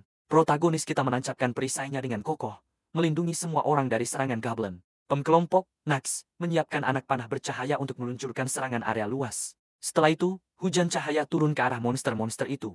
Menghabisi beberapa sekaligus, pemimpin memanggil Carlos dan penyihir mengonfirmasi bahwa dia siap untuk melancarkan mantra api. Dinding api besar menghanguskan goblin-goblin itu, yang berteriak dari serangan yang intens. Setelah debu menghilang, tubuh monster berserakan di tanah dan kesatria merasakan ada yang tidak beres. Mengeluh bahwa klien mereka berbohong karena daerah ini dipenuhi monster aneh.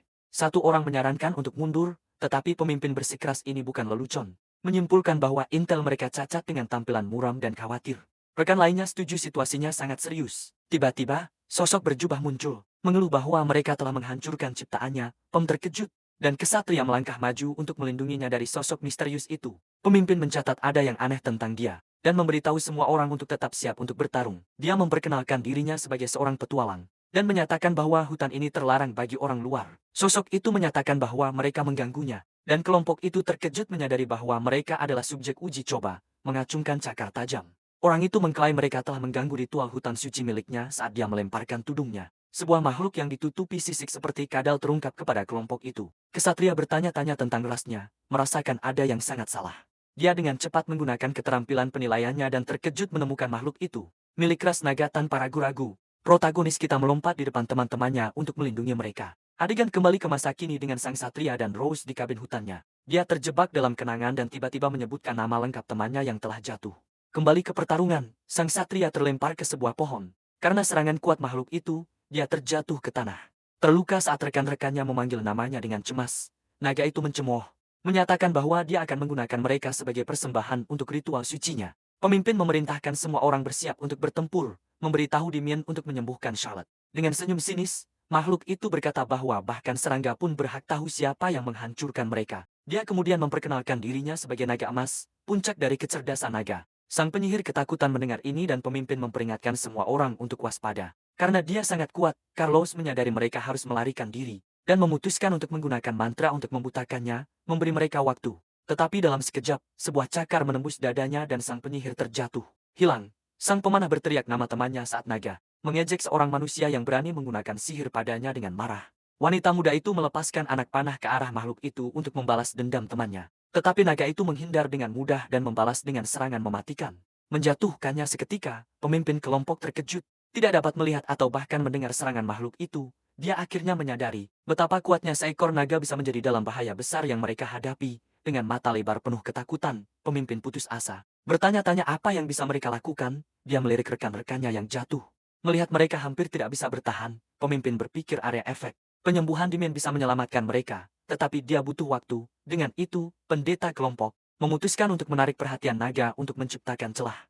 Pemimpin mereka berbalik kepada makhluk itu, bertanya apa yang dilakukan naga di tempat seperti ini. Dengan tatapan jahat, naga itu mengungkapkan satu-satunya keinginannya. Kebangkitan Raja Iblis, dia menjelaskan bahwa sebagai naga emas, dia menerima wahyu tentang masa depan dunia untuk memurnikan dunia. Penyakit yang dikenal sebagai manusia harus benar-benar diberantas. Tetapi satu makhluk menyadari hal ini sebelum dia, Raja Iblis. Yang mengabdikan hidupnya untuk tujuan ini, naga itu mengaku. Dia jatuh cinta pada pria kuat itu dan akan menjadi ratunya saat dia kembali. Dengan mata bersinar, dia menyatakan dirinya sebagai naga emas. Yang jatuh cinta pada Raja Iblis, dia kemudian memperkenalkan dirinya sebagai sang penyelamat. Naga gila dan bersiap untuk menyerang habis-habisan. Sang pendeta mengira dia sudah gila total. Tetapi omongannya memberi mereka waktu yang mereka butuhkan. Dia akan melakukan penyembuhan area, merencanakan untuk menarik semua orang dan melarikan diri dengan aman, tetapi tanpa peringatan. Naga itu muncul dan menyerangnya, cakarnya menembus dadanya. Pemimpin itu berteriak namanya saat makhluk itu mengejeknya karena berpikir dia tidak akan melihat melalui tipu daya mereka. Dengan marah, sang pejuang menyerang dengan pedangnya, bertujuan untuk menyerang naga dan membalas dendam temannya. Menggunakan salah satu cakarnya, makhluk itu memanggil sebuah pedang energi ungu untuk membelah diri dalam satu gerakan cepat. Dia mengalahkan pemimpin yang terjatuh ke tanah, tidak mampu melawan. Naga itu tertawa, mengatakan mereka jatuh seperti serangga, dan mengancam akan menjadikan mereka sebagai subjek uji berikutnya. Protagonis kita tahu mereka tidak bisa menang. Semua orang akan dieliminasi jika dia tidak melakukan sesuatu, tetapi kemudian dia ingat buku keterampilan. Berpikir dia bisa menggunakannya untuk menciptakan kesempatan, kilau merah muncul di matanya. Saat sang satria mengaktifkan keterampilan arachnofobia, sebuah pesan kemudian memberitahunya bahwa debuff asimilasi sedang mengaktifkan dalam tubuhnya. Tetapi sesaat kemudian pesan itu berubah. Menyatakan bahwa buff telah berhasil dibatalkan. Di sini protagonis kita bertanya-tanya apa yang baru saja terjadi. Dan mengapa dia belum berubah menjadi monster, sang pahlawan. Ngeri melihat sebuah lengan yang terputus di tanah. Bingung tentang apa yang telah terjadi. Dia mempertanyakan apa yang dilihatnya dan mengapa langit siang tiba-tiba menjadi malam bulan purnama. Tiba-tiba dia melihat sebuah tengkorak tergantung dari kaki laba-laba raksasa. Dan mundur ketakutan dengan mata melebar karena teror. Pemuda itu memutar kepalanya dalam keadaan panik total. Dia kemudian menyadari kebenaran yang mengerikan, dia telah berubah menjadi monster. Setengah manusia dan setengah laba-laba raksasa.